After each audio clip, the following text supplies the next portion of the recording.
ভাই, কে এই mafia girl? তার বিষয়ে কোনো কিছু জানেন কি? ভাই, তার বিষয়ে আমি কেন, শহরে ডিবি পুলিশরাও তার খোঁজ বের করতে পারেনি। এমন ডেঞ্জারাস এই মাফিয়া গার্ল। আগের বারও লোকাল থানার ওসিকে এই অবস্থায় করে মেরেছিল।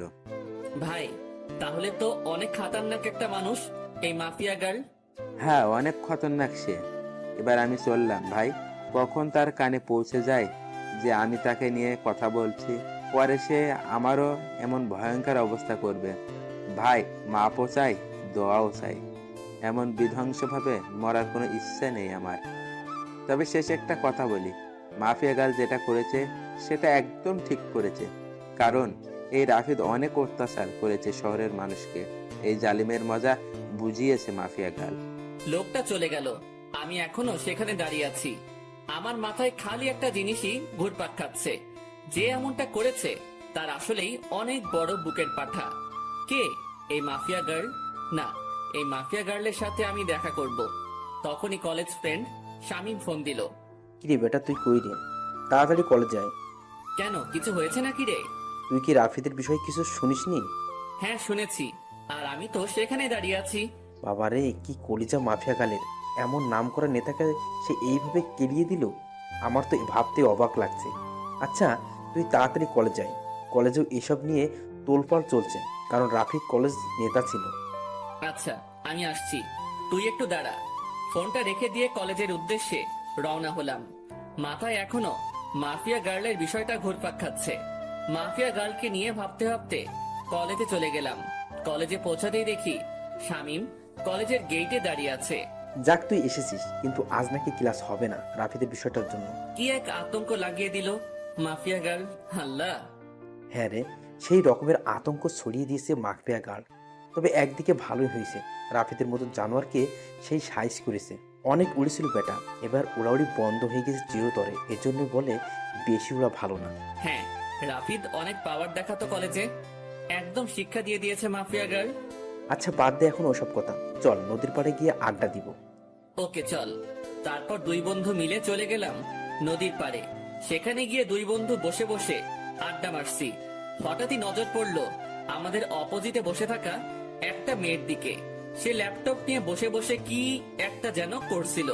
মেয়েটাকে ঠিক মতন দেখা যাচ্ছে না, কারণ চুলের কারণে পুরো চেহারা ঢেকে আছে। তবে যতটুকু দেখা যাচ্ছে শরীরের অঙ্গ, ততটুকু দেখে বুঝে গেলাম যে মেয়েটার গায়ের রং হুড়পরিদের মতন। এই আকাশ, তুই ওদিক তাকিয়ে কি দেখছিস? আমি কত সময় ধরে বক বক করে চলেছি। আরে দেখ না, সামনে বসে থাকা মেয়েটার দিকে কেমন মগ্ন হয়ে ল্যাপটপে কাজ করছে। আরে, এ তো আমাদের কলেজের রামিসা, যে কিনা কলেজের টপার, সবসময় পড়ালেখা নিয়ে মগ্ন থাকে। এখন নিশ্চয়ই ল্যাপটপে পড়ালেখা নিয়ে গবেষণা চলছে। শামিম, তুই একটা জিনিস লক্ষ্য করেছিস মেয়েটার? তার চুলগুলো কত লম্বা লম্বা, আর গায়ের রংটাও পুরো দুধে আলতা। হ্যাঁ, সে আমি অনেক আগ থেকে জানি, কারণ কলেজের সবাই ওর জন্য পাগল, কিন্তু সে কাউকে পাত্তা দেয় না। সারাদিন পড়ালেখা নিয়ে পড়ে থাকে, তার কাছে এসবের কোনো টাইম নেই। কিন্তু বন্ধু, মেয়েটাকে দেখে না আমার ভিতরে কেমন খুঁটাখুটি হচ্ছে। মনে হচ্ছে যেন মেয়েটা আমার ভবিষ্যৎ বউ হবে। সেই স্বপ্ন কোনোদিনই পূরণ হবে না তোর, কারণ আমাদের মতো ছাগলের কপালে এসব মেয়ে কখনোই জুটবে না। আরে জুটবে কি জুটবে না সেসব পরে দেখা যাবে, কিন্তু এখন চল না, ওর সাথে একটু কথা বলে আসি। মনটা না কেমন যেন ছটফট করছে কথা বলার জন্য। আরে ভাই, তোর কি মনে হয় সে আমাদের সাথে কথা বলবে? ভাই, তাও চল না প্লিজ। চল। শামিমকে নিয়ে মেয়েটার কাছে চলে গেলাম। মেয়েটার সামনে গিয়ে দাঁড়িয়ে আছি ছায়া মূর্তির মতন, কিন্তু তার যেন আমাদের দিকে কোনো খেয়ালই নেই। সে তার কাজে মগ্ন হয়ে আছে। এই দেখলি, দানবের মতো দুটো মানুষ আমরা তার সামনে এসে দাঁড়িয়ে আছি, কিন্তু আমাদের দিকে কোনো খেয়াল নেই। রামিসা এমনই, কারোর সাথে কথাই বলে না। আরে চুপ থাকতো, আমি কথা বলছি, দেখতে থাক। আমি গলায় বড় করে কাশি দিলাম, কিন্তু মেয়েটার কোনো রেসপন্সই দেখতে পেলাম না।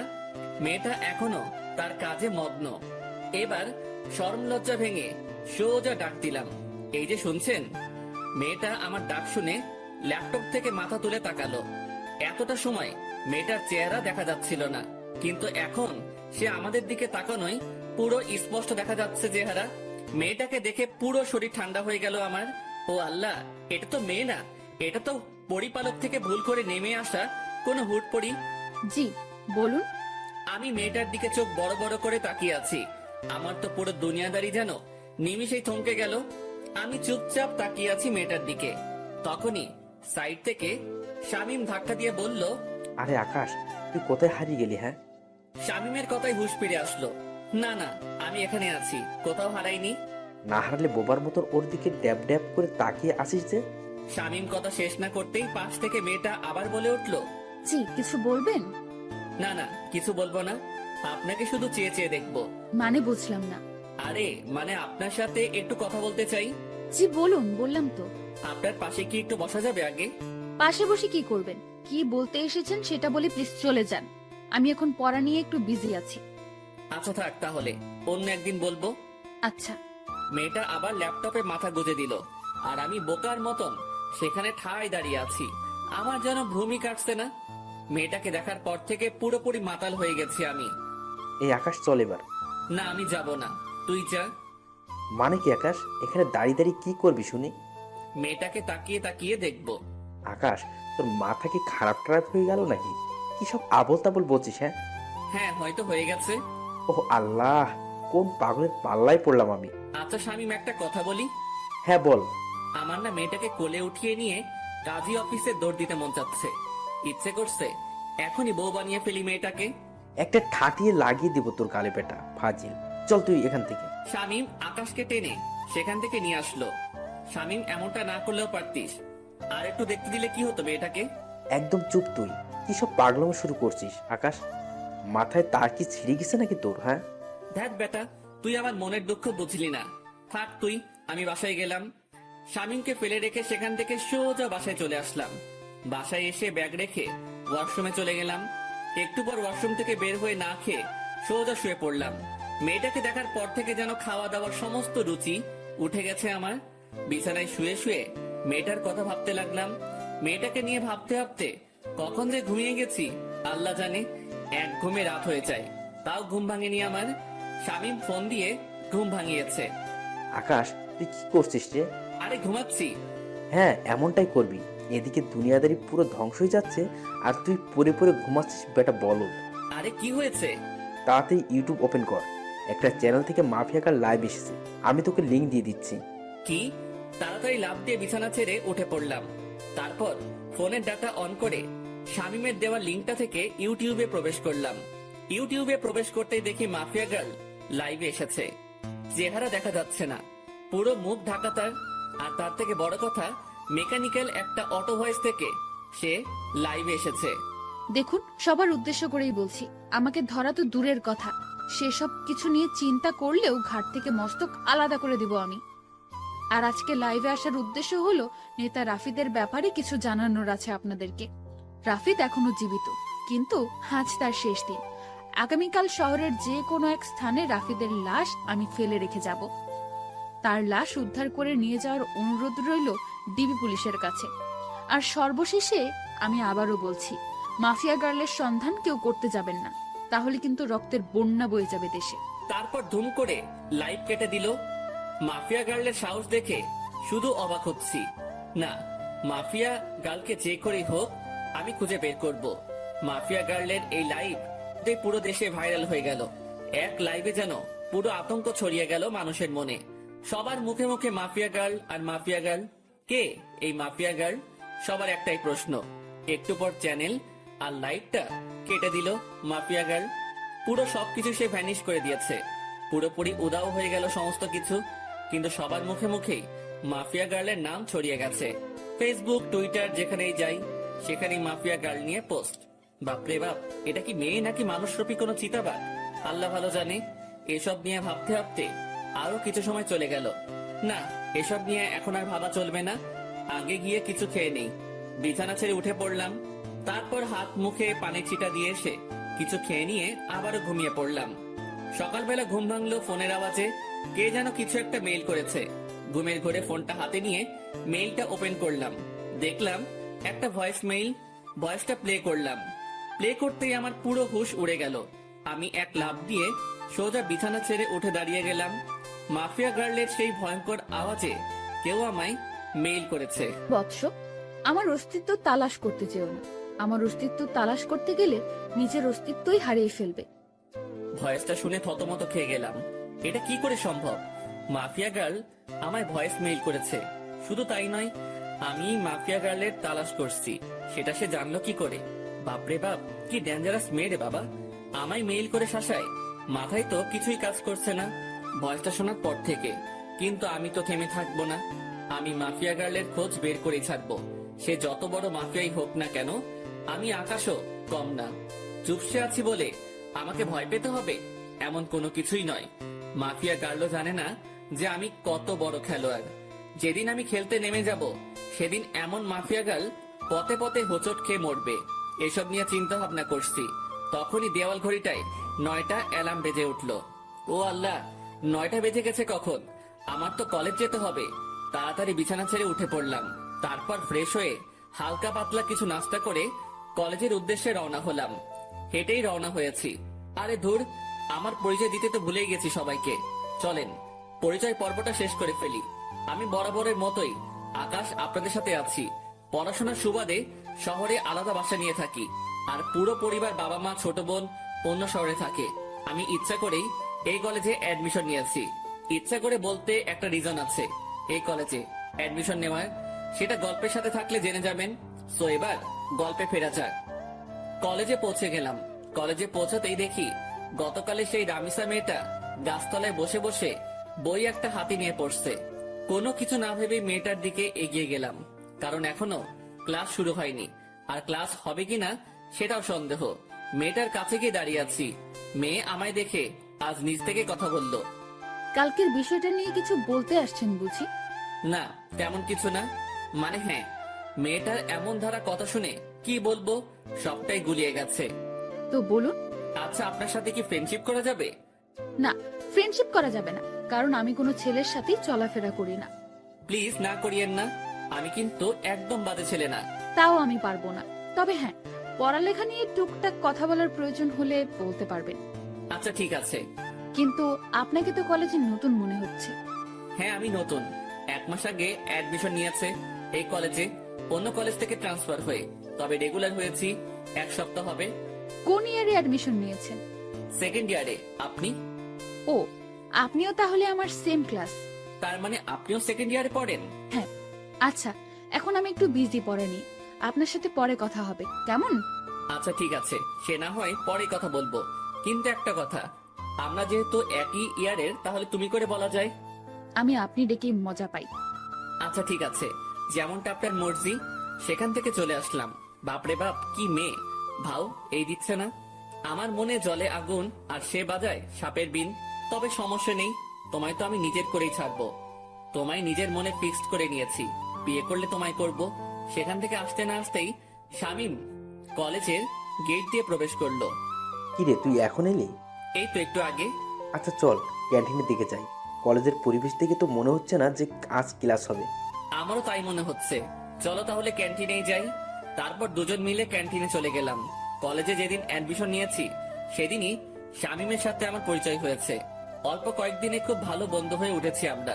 2 বন্ধু মিলে ক্যান্টিনে বসে বসে কফি খাচ্ছিলাম। তখনই আশেপাশের লোকজন সবাই একদিকে দৌড়ে ছুটে যাচ্ছে। একজনকে ডেকে জিজ্ঞেস করলাম, ভাই কি হয়েছে? আপনারা এভাবে দৌড়াচ্ছেন কেন? আরে ভাই, আপনারা কোন দুনিয়ায় থাকেন? হ্যাঁ, যে কোনো কিছুই বলতে পারেন না? ভাই, এই দুনিয়াতেই আছি, কিন্তু কি হয়েছে সেটা তো বলবেন। আরে মাফিয়া গার্ল রাফিদকে মেরে ওর লাশ চৌরাস্তার মোড়ে লটকে রেখে দিয়ে গেছে। লোকটার কথা শুনে মাথায় বড়সড় একটা বাজ পড়লো।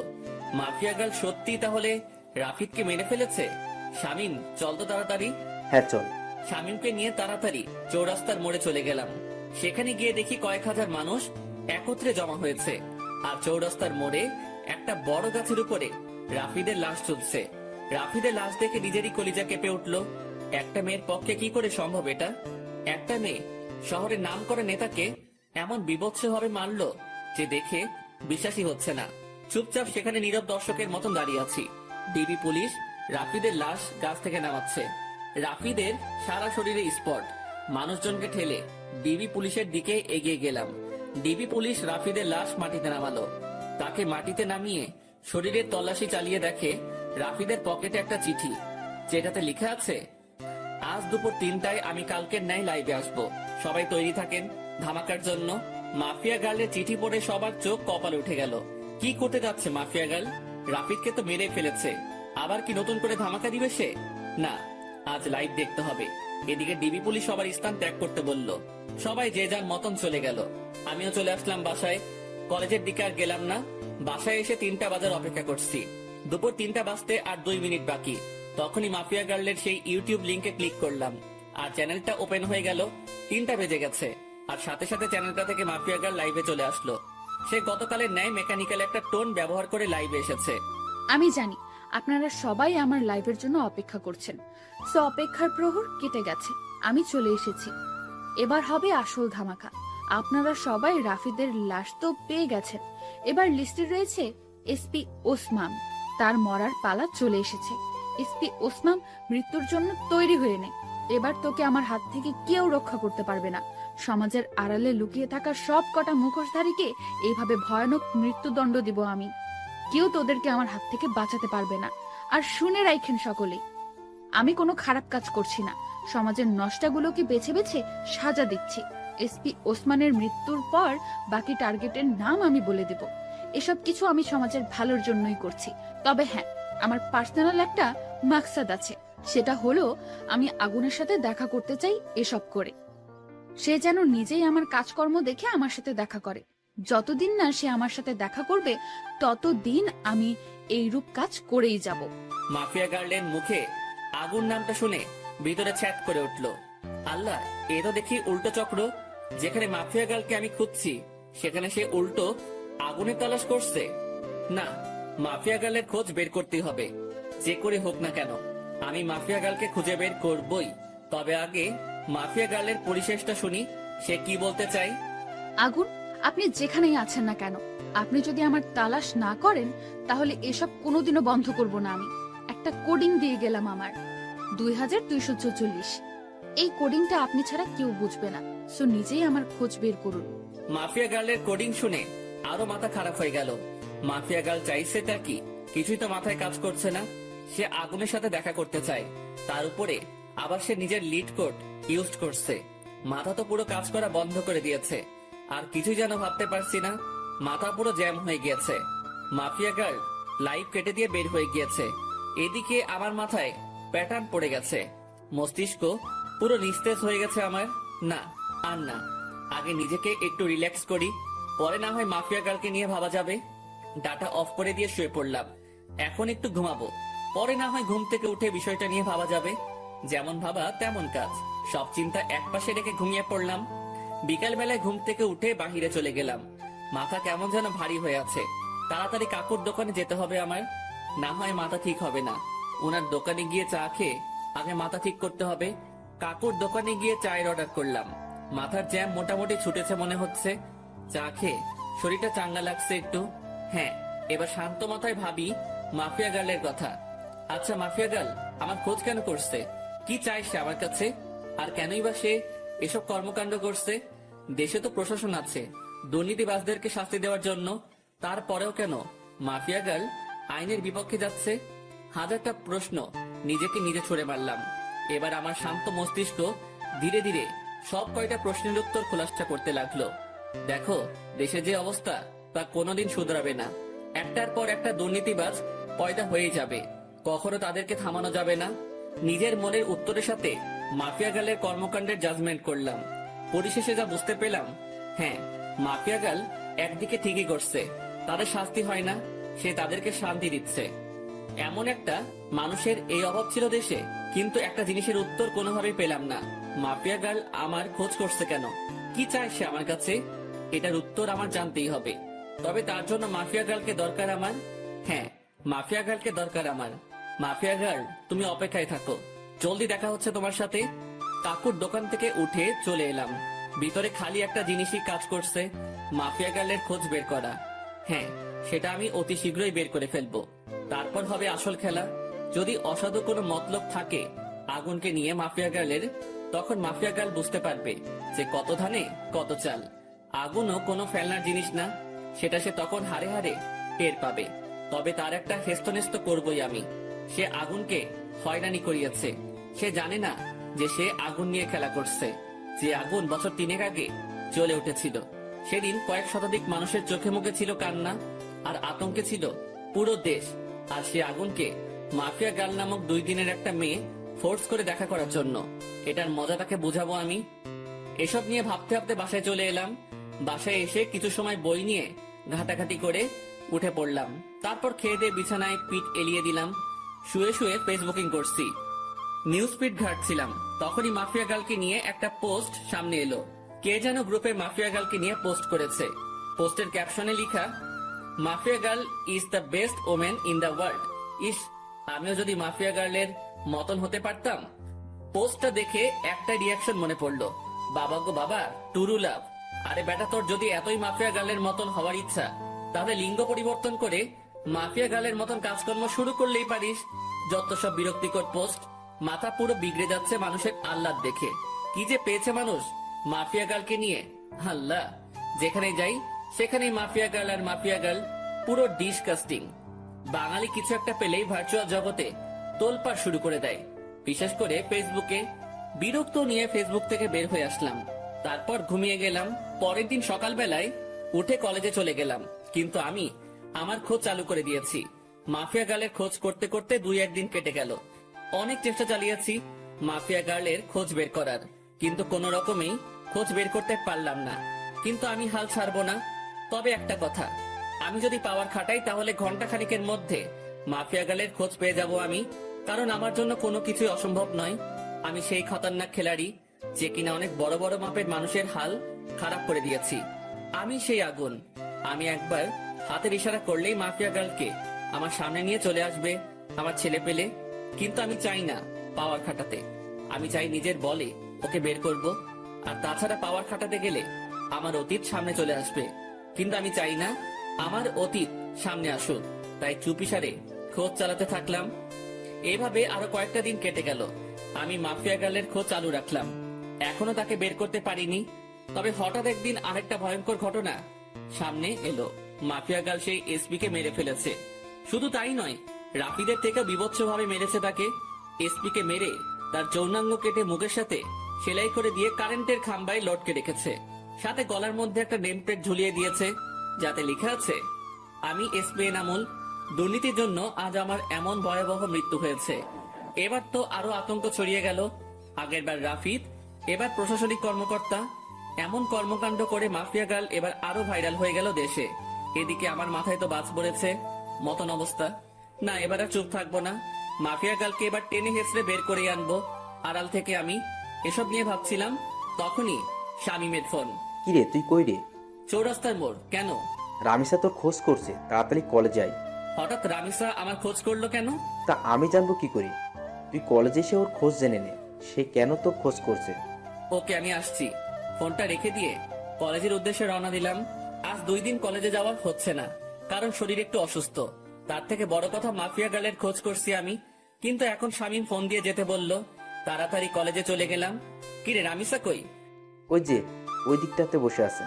আচ্ছা, আমি দেখে আসছি কেন ডেকেছে সে। শামীমকে রেখে রামিসার কাছে চলে গেলাম। এই যে, কেন খোঁজ করেছো আমায়? কেন, আপনি জানেন না? আমি জানবো কি করে যে তুমি আমার কেন খোঁজ করেছো? আমাকে একটা অ্যাসাইনমেন্ট দেখিয়ে দিতে বলেছিলেন যে, মনে নেই? সেটা আমি করে এনেছি বাসা থেকে। Oh my god, Ramisa, sorry sorry sorry. আমি আসলে সত্যিই ভুলে গিয়েছিলাম জিনিসটা। পাঠকটা হয়তো ভাবছেন যে তাকে আমি কখন অ্যাসাইনমেন্ট দেখিয়ে দিতে বলেছি, আর তার সাথে আমার কথা হলো কি করে। আসলে হলো যে সে আমায় যখন বলেছে পড়াশোনার বিষয় নিয়ে চাইলে বন্ধুত্ব করতে পারে সে, তারপর তার সাথে আমি সেই রূপ বন্ধুত্ব করি। কারণ কোনো কিছু হতে হলে তার সাথে আগে মিশতে হবে আমাকে। তাই আমি পড়াশোনার বাহানা দিয়ে তার সাথে মিশেছি। অনেক কষ্ট হয়েছে তার সাথে মিশতে। শুরুতে তো রাজি হয়নি, পরে পড়াশোনার বুঝিয়ে নেওয়ার বাহানা করে মিশেছি। এই যে কি হলো, চুপ হয়ে গেলেন যে? আরে না, তেমন কিছু না। আচ্ছা, নেন খাতাটা, এটার মধ্যে আমি করে দিয়েছি। অনেক অনেক ধন্যবাদ রামিসা। তারপর রামিসার হাত থেকে খাতাটা নিলাম, কিন্তু হঠাৎ চোখ গেল তার হাতের আঙুলের দিকে। আঙুলের পাশে একটা সামান্য করে কালো দাগ, যে দাগটা আমার মোটামুটি পরিচিত। কার হাত যেন দেখেছি আমি এমন একটা কালো দাগ। দেবাঙ্গে প্রেসার দিলাম। তখনই মনে পড়লো মাফিয়া গার্ল যখন লাইভ এসেছিল তখন তার হাতেও এমন একটা কালো দাগ ছিল। যদিও তার চেহারা কালো কাপড়ে ঢাকা ছিল, কিন্তু আঙুলের পাশের কালো দাগটা স্পষ্ট দেখা গিয়েছিল। মাথা পুরো চক্কর দিয়ে উঠলো জিনিসটা ভাবতেই। তার মানে কি এই রামিসাই সেই মাফিয়া গার্ল? ভিতরে ভিতরে কৌতূহল কাজ করছে একটা। না, কৌতূহল আর পুষে রাখবো না। সোজা রামিসাকে জিজ্ঞেস করলাম, রামিসা, তোমার হাতে ওটা কিসের দাগ? রামিসা আকাশের কথা শুনে থতমত খেয়ে যায়। কিসের দাগ? হাতের আঙুলের পাশে একটা কালো দাগ দেখলাম। আমি সেটার কথা বলছি। আমার কথা শুনে রামিসা কেমন যেন ঘাবড়ে গেল। না না, ওটা কিছু না, এমনিতেই চোট লেগেছিল ছোট থাকতে আমার, তখন এই আঙ্গুলের পাশে কালো স্পটটা পড়েছে। ও, কিন্তু দাগটা না আমার বেশ পরিচিত। আরে কি বলছেন এসব? হ্যাঁ, আমার হাতের স্পট আপনার পরিচিত হবে কি করে? আপনার কি মাথা গেছে নাকি? হ্যাঁ, না, মাথা যায়নি। আচ্ছা থাক, বাদ দাও এখন এসব কথা। এখন ওঠা যাক, কারণ অ্যাসাইনমেন্ট করে দিয়েছো, সেটা বাসায় গিয়ে খাতায় উঠাতে হবে। আচ্ছা ঠিক আছে, আপনি যান, আমি আরো কিছু সময় এখানেই বসে পড়বো। আচ্ছা। তারপর সেখান থেকে চলে এলাম, কিন্তু মনের ভিতর কেমন যেন একটা খটকা লাগছে। মাফিয়া গার্লের হাতে যেমন কালো দাগ, ঠিক তেমন কালো দাগ রামিসার হাতে। এটা কি করে সম্ভব? আর তাছাড়া রামিসার সাথে কথা বলার সময় লক্ষ্য করেছি সে কেমন যেন ঘাবড়েছিল। সে যদি সত্যি মাফিয়া গার্ল না হয় তাহলে ঘাবড়েছিল কেন? দূর, মাথায় কিছুই কাজ করছে না। না, এসব নিয়ে আর ভাবতে পারছি না। এবার আড়াল থেকেই মাফিয়া গার্লের তালাশ করব। এসব নিয়ে ভাবতে ভাবতে হাঁটছিলাম, তখনই শামীম ডাক দিল। সে আমার জন্য গেটের সামনে দাঁড়িয়ে অপেক্ষা করছিল। কি রে, কেন ডেকেছে রামিসা তোকে? আরে, অ্যাসাইনমেন্ট করার কাজে সাহায্য চেয়েছিলাম, সে সেটা বাসা থেকে করে এনেছে আমার জন্য, সেটাই দিতে ডেকেছিল। ও ভালো, কিন্তু আকাশ, আমার না একটা জিনিস খটকা লাগে। মেয়েটা কেমন যেন অদ্ভুত, কেমন সারাদিন পড়ালেখা নিয়ে ডুবে থাকে, কারোর সাথে তেমন মেশে না, সবসময় একা একা থাকে। কিন্তু এটার রিজন কি? এটার পিছনে হয়তো বড় কোনো রহস্য লুকিয়ে আছে। কারণ দেখ, যারা সবসময় চুপচাপ থাকে তারাই কিন্তু পরবর্তীতে গিয়ে ক্রিমিনাল বের হয়। হ্যাঁ, আমারও খটকা লাগে জিনিসটা নিয়ে, তবে আমরা পজিটিভ ভাবে নিলেই পারি। হয়তোবা সে জীবনে অনেক বড় ধাক্কা খেয়েছে, তাই এমন নিশ্চুপ হয়ে গেছে। হ্যাঁ, হতেই পারে। আচ্ছা ছাড় এখন এসব কথা, চল বাসার দিকে রওনা দিই। ওকে চল। শামীমের সাথে কথা বলে বাসায় চলে গেলাম। সে তার বাসায় গিয়েছে, আর আমি আমার বাসায়। বাসায় এসে ফ্রেশ হয়ে খেয়ে নিলাম।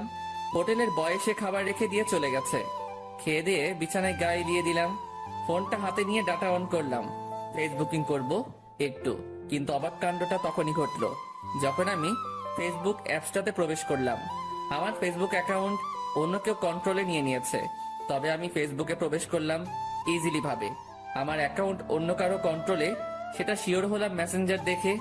আমার নিজের ইনবক্সে অটোমেটিক মেসেজ আসছে।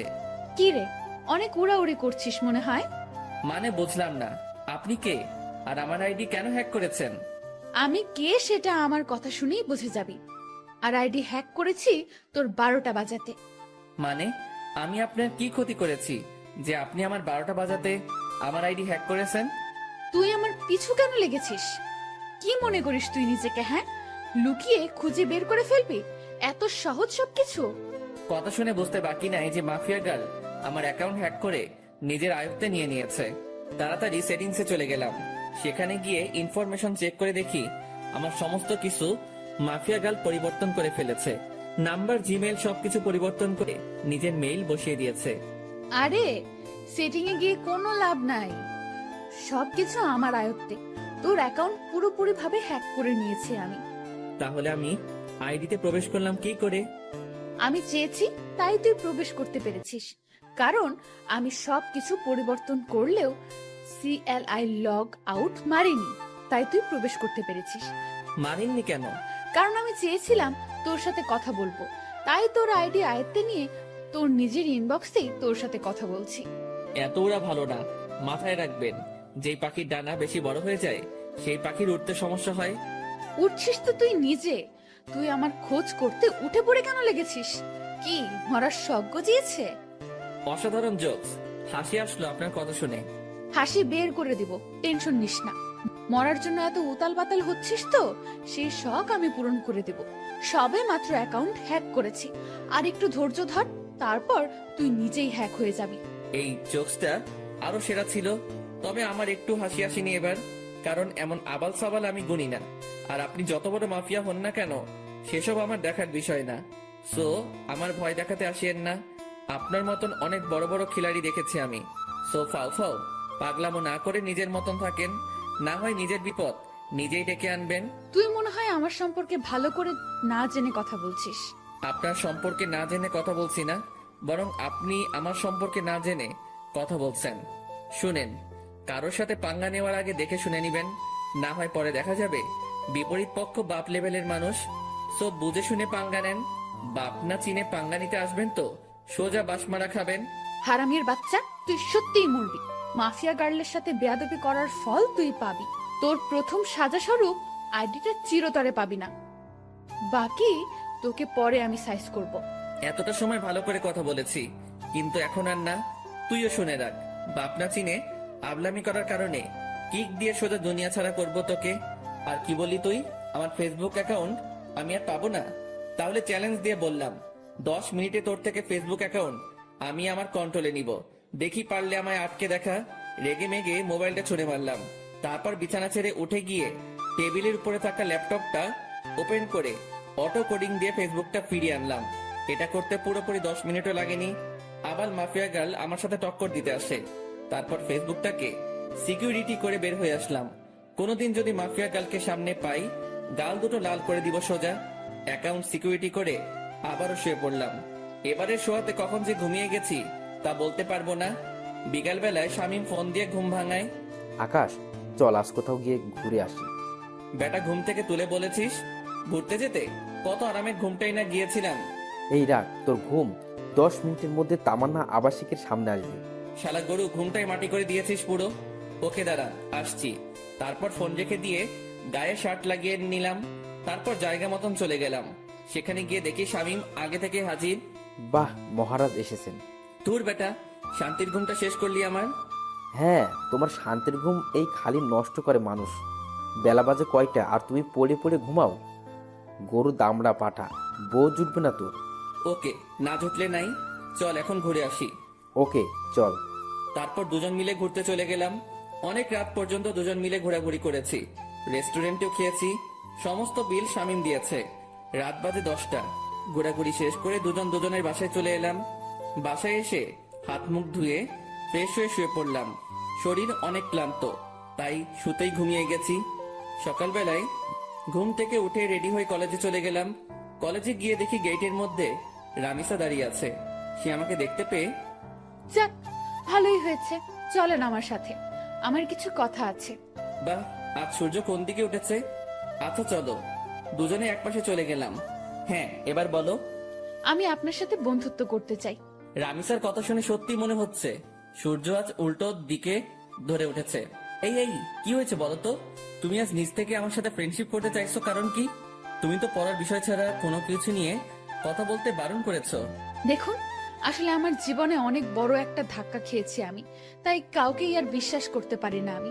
অনেক ভয় হয় আমার, কিন্তু আপনাকে আমার অনেক বিশ্বাস হয়। তাই আমি আপনার সাথে বন্ধুত্ব করতে চাই। কি নিয়ে ধাক্কা খেয়েছো? তা না হয় পরে কোনো একদিন বলবো না। এখন কি বন্ধুত্ব করবেন আমার সাথে? আচ্ছা। আচ্ছা মানে কি ধরে নিব আমি? বন্ধুত্ব করেছেন? হ্যাঁ, কিন্তু তাহলে তুমি আমায় আপনি বলতে পারবে না, তুমি করে বলতে হবে। ওকে, আপনি বলবো না, তুমি করেই বলবো। রামিসার সাথে বন্ধুত্ব হয়ে কি যে খুশি লাগছে তা বলে বোঝাতে পারবো না। কারণ ভালোবাসার প্রথম ধাপ বন্ধুত্ব। রামিসার সাথে আমার সেটাই হয়েছে। এর মাঝে কয়েকটা দিন কেটে গেছে। ধীরে ধীরে দুজনের বন্ধুত্ব আরো গভীর হয়ে গেল। দুজন দুজনের অনেকটা ক্লোজ চলে এসেছি। সে আমার সাথে বন্ধুর মতোই আচরণ করে, কিন্তু আমার আচরণে তাকে যে আমি ভালোবাসি সেটা তাকে বোঝানোর ট্রাই করি। তবে সবকিছুর ভিড়ে মাফিয়া গার্ল আমার মন থেকে সরেনি। তাকে এখনো খোঁজ করে বেড়াচ্ছি আমি, কিন্তু কোনো খোঁজই পাইনি তার। তবে রামিসাকে আমার কিছুটা সন্দেহ হয়, কারণ তার হাতের কালো দাগটা মাফিয়া গার্লের সাথে মিলে। কিন্তু তাকে কখনো আমি কিছু জিজ্ঞেস করিনি, কারণ সে যদি না হয় পরে আরেক বিপাকে পড়তে হবে আমাকে। তবে যেদিন সত্যি মাফিয়া গার্লের খোঁজ পাবো সেদিন তাকে ধরবো। সেটা যদি রামিসাও হয় তাহলেও তাকে ধরবো। এভাবেই দিন কাটতে থাকে। একদিন সকালবেলা ঘুম থেকে উঠে কলেজে যাওয়ার জন্য ফ্রেশ হচ্ছি। ব্রাশ হাতে নিয়ে ওয়াশরুমে দাঁড়িয়ে দাঁড়িয়ে দাঁত ব্রাশ করছিলাম। হঠাৎই ওয়াশরুমের আয়নায় কিছু একটা চোখে পড়লো। ভালো করে লক্ষ্য করে দেখলাম আমার পিছন বরাবর মাস্ক পরে কেউ একজন দাঁড়িয়ে আছে। মাস্ক আর চেহারার আকৃতি দেখে বুঝতে বাকি রইল না আমার যে আমার পিছনে মাফিয়া গার্ল দাঁড়িয়ে আছে। আজ মাফিয়া গার্লের শেষ দিন, কেমন ঘটিয়ে দিব। আজ মাফিয়া গার্লের সাথে সাথে ঘাড় ঘুরিয়ে পিছনে তাকালাম, কিন্তু অবাক করা বিষয়, পিছনে কাউকে দেখতে পেলাম না। মিনিটের মধ্যে মাফিয়া গার্ল যেন কোথায় হাওয়া হয়ে গেল। কিরে, গেল কোথায় সে? সারা ওয়াশরুম চোখ বুলিয়ে দেখতে লাগলাম, কিন্তু কোথাও মাফিয়া গার্লকে দেখতে পেলাম না। মিনিটের মধ্যে কোথাও উদা হয়ে গেলাম মাফিয়া গার্ল। মাথায় তো কিছু খেলছে না। চার দেওয়ালের মাঝ থেকে হাওয়া কি করে হয়ে গেল সে? মাফিয়া গার্ল কি সত্যি এখানে এসেছিল, না আমি চোখে ধাঁধা খেয়েছি? নিজেকে চিমটি কেটে দেখলাম, না সত্যি তো এখানে কেউ নাই। তার মানে আমি ধাঁধা খেয়েছি। উফ আল্লাহ, এই মাফিয়া গার্লকে যে আমি কি করব তা আমি নিজেও জানি না। খালি সময়ের অপেক্ষায় আছি, সময়টা হোক একবার। তারপর তাড়াতাড়ি ফ্রেশ হয়ে বের হয়ে এলাম ওয়াশরুম থেকে। তারপর নাস্তা করে কলেজের উদ্দেশ্যে রওনা হলাম। কলেজে পৌঁছে রামিসার সাথে ক্লাসে চলে গেলাম। শামীম আজ কেন জানি কলেজে আসেনি। আমি আর রামিসা ক্লাস শেষ করে আড্ডা দিতে বসলাম একটা নির্জন জায়গায়। আচ্ছা আকাশ, তোমার একটা কথা বলি আমি। হ্যাঁ বলো। আচ্ছা, কোনোদিন যদি আমার সম্পর্কে এমন কোনো কিছু শোনো তুমি, যেটা তুমি কোনোদিন আমার থেকে এক্সপেক্ট করনি। মানে কি, বুঝলাম না। আরে তেমন কিছু না, এমনিই বলো, যে তখন তোমার রিয়াকশন কেমন হবে। অবাক করা কোনো কিছু শুনলে তো অবাকই হব, কিন্তু কি শুনবো সেটা তো বলো। আরে বললাম তো তেমন কিছু না, এমনি মনে হলো কথাটা মনের মধ্যে, তাই জিজ্ঞেস করলাম। রামিসা, তোমার একটা কথা বলি প্লিজ, আমার থেকে কখনো কোনো কথা লুকিও না তুমি। কারণ তুমি জানো না যে তোমার জন্য আমার মনে কতটুকু জায়গা রয়েছে। না, লুকাবো না কোনো কথা। আচ্ছা রামিসা, আরেকটা কথা, আমি চাই তুমি আমার সাথে সারা জীবন থাকো। সারা জীবন কি করে থাকবো? আজ না হয় একই সাথে পড়ি দেখে এতটা মিল মহব্বত, কিন্তু একদিন না একদিন তো ছেড়ে যেতেই হবে। রামিসার কথা শুনে কলিজাটা মোচড় মেরে উঠল। আমি যেন কথাটা শোনার জন্য প্রস্তুত ছিলাম না। না, যত যাই হোক, রামিসা আমায় ছেড়ে যেতে পারে না। আমি আমার জীবনের বিনিময় হলেও তাকে আটকে রাখবো আমার কাছে। খপ করে রামিসার হাত চেপে ধরলাম। আই আকাশ, কি করছো কি? রামিসা, না, তুমি আমায় ছেড়ে কখনো কোথাও যাবে না। আমি তোমায় কোথাও যেতে দিব না।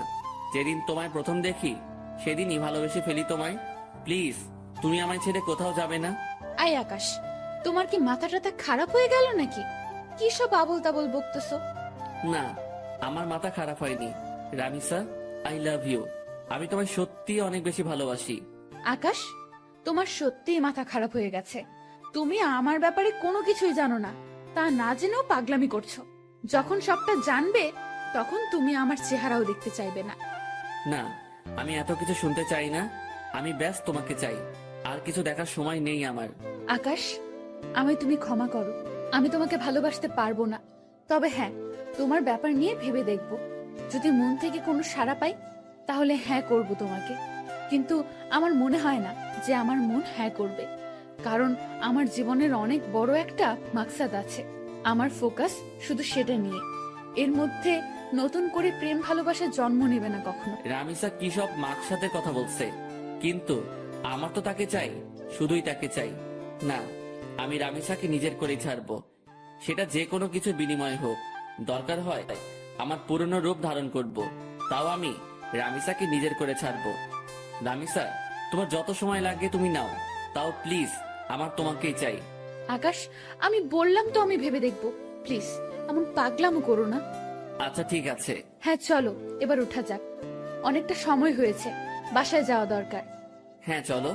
তারপর রামিসাকে বিদায় দিয়ে বাসায় চলে আসলাম। বাসায় এসে ফ্রেশ হয়ে খেয়ে দিয়ে নিত্যদিনের রুটিন ফ্লো করলাম। শুয়ে শুয়ে কিছুটা সময় ফেসবুকিং করব, তারপর ঘুমিয়ে পড়ব। আজকেও একটা অবাক করা কাণ্ড ঘটলো ফেসবুকে ঢোকার সাথে সাথে। আজকে মাফিয়া গার্ল আমার ফেসবুক অ্যাকাউন্ট হ্যাক করার চেষ্টা করেছে, কিন্তু করতে পারিনি, কারণ আমি টাইট সিকিউরিটি করে রেখেছি। কারোর বাপের সাধ্য নাই যে আমার অ্যাকাউন্ট হ্যাক করবে এখন। তৎক্ষণাৎ একটা মেইল আসলো মাফিয়া গার্ল নামক একটা ব্ল্যাঙ্ক জিমেইল থেকে। নিজেকে অনেক বড় কিছু ভাবিস তুই, আমিও দেখব তুই কতদিন নিজেকে গুটিয়ে রাখতে পারিস। মেইলটা দেখে চরম লেভেলের মেজাজ খারাপ হয়ে গেল। ইচ্ছে করছে মাফিয়া গার্লকে ধরে এনে কানের নিচে কয়েকটা লাগিয়ে দেই, কিন্তু তাকে পাবো কোথায়? তার কোনো ইনফরমেশনই তো আমার কাছে নেই।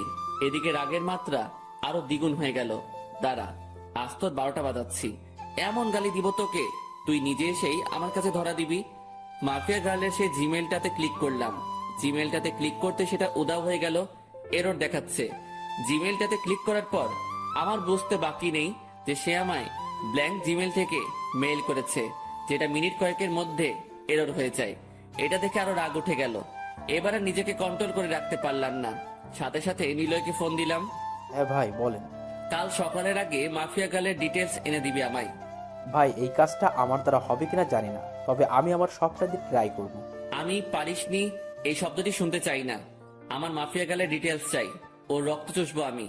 তারপর ফোনটা রেখে দিলাম। মাফিয়া গার্ল এবার পালিয়ে যাবি কোথায় সেটা আমিও দেখব। তারপর সারা শরীর ভরা রাগ নিয়ে ঘুমিয়ে পড়লাম। বিকেল বেলায় ঘুম থেকে উঠে ফ্রেশ হয়ে কাকুর দোকানে চলে এলাম। কাকুর দোকানে বসে চা খাচ্ছি, তখনই পাশের কয়েকজন মানুষ বসে আলোচনা করছিল। আজ মাফিয়া গার্ল নাকি আবার লাইভে এসেছিল।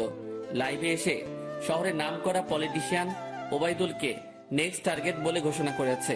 শুধু তাই নয়, আজও নাকি সে আগুনকে একটা মেসেজ দিয়েছে। আগুন যদি অতি শীঘ্রই তার সাথে যোগাযোগ না করে, তাহলে সে শহরের সব কয়টা দুর্নীতিবাজকে একে একে মেরে ফেলবে। লোকগুলোর মুখে এসব শুনে মাথায় তো পুরো বাজ পড়েছে মতো অবস্থা।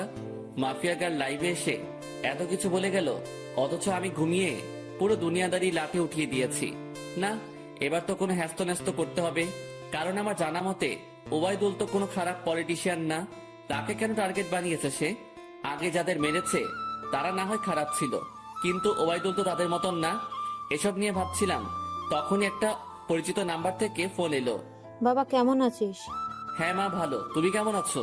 তোকে ছাড়া কি করে ভালো থাকি বল? সেই কবে বাড়ি ছেড়েছিস? আজ কতদিন হলো তোকে দেখি না। মা, তোমার ছেলে মানুষ হওয়ার জন্য খারাপ, মা হলো ছেড়েছে, তাতে কষ্ট পাওয়ার কি আছে? তোমাদের তো আরো খুশি থাকার কথা। সে যাই হোক না কেন, কিন্তু কোনো মা তার সন্তানকে এতদিন না দেখে ভালো থাকতে পারে? মা প্লিজ মন খারাপ করিও না, আমি খুব তাড়াতাড়ি বাড়িতে আসবো। বাবা খুব তাড়াতাড়ি না, কালকে তুই বাড়িতে আয়। মা, কাল কি করে আসবো বলো? আমার ক্লাস চলছে তো। সেসব আমি জানি না, তুই কাল বাড়িতে আসবি। আম্মু প্লিজ এমন পাগলামো করে না। আমি বললাম তো, আমি কয়েকদিনের মধ্যেই বাড়ি আসবো, তখন তুমি তোমার ছেলেকে মন ভরে দেখে নিও। আচ্ছা ঠিক আছে যা, কিন্তু খুব তাড়াতাড়ি আসবি বলে দিলাম কিন্তু। হ্যাঁ মা, খুব তাড়াতাড়ি আসবো। এবার রাখি কেমন? আচ্ছা। আম্মুর সাথে কথা বলে ফোনটা রেখে দিলাম। আজ কতদিন পর মায়ের সাথে কথা বললাম। আল্লাহ ভালো জানে সেই কবে বাড়ি ছেড়ে এসেছি, এখনো অব্দি বাড়ি যাইনি। মা আমায় দেখার জন্য কেমন উতাল পাতাল হয়ে আছে। না, কিছুদিনের মধ্যে একবার বাড়ি যাব আমি। কিন্তু আমি যেই কারণে বাড়ি ছেড়ে এসেছি সেটা এখনো হয়নি। বাসার লোক সবাই জানে আমি নিজের জীবন গোছানোর জন্য বাড়ি ছেড়েছি, কিন্তু এর পিছনেও যে একটা রহস্য লুকিয়ে আছে সেটা কেউ জানে না। তবে হ্যাঁ, আমি সাকসেস হয়ে ছাড়বো। তারপর নিজের বাসায় চলে এলাম। বাসায় এসে কিছুটা সময় বই নিয়ে ঘাটাঘাটি করে উঠে পড়লাম। কোনো কিছুতেই যেন মন বসছে না, কারণ কখন সকাল হবে আর কখন নিলয় আমাকে মাফিয়া গার্লের ডিটেলস দিবে, সে চিন্তায় খালি মাথায় ঘুরঘুর করছিল।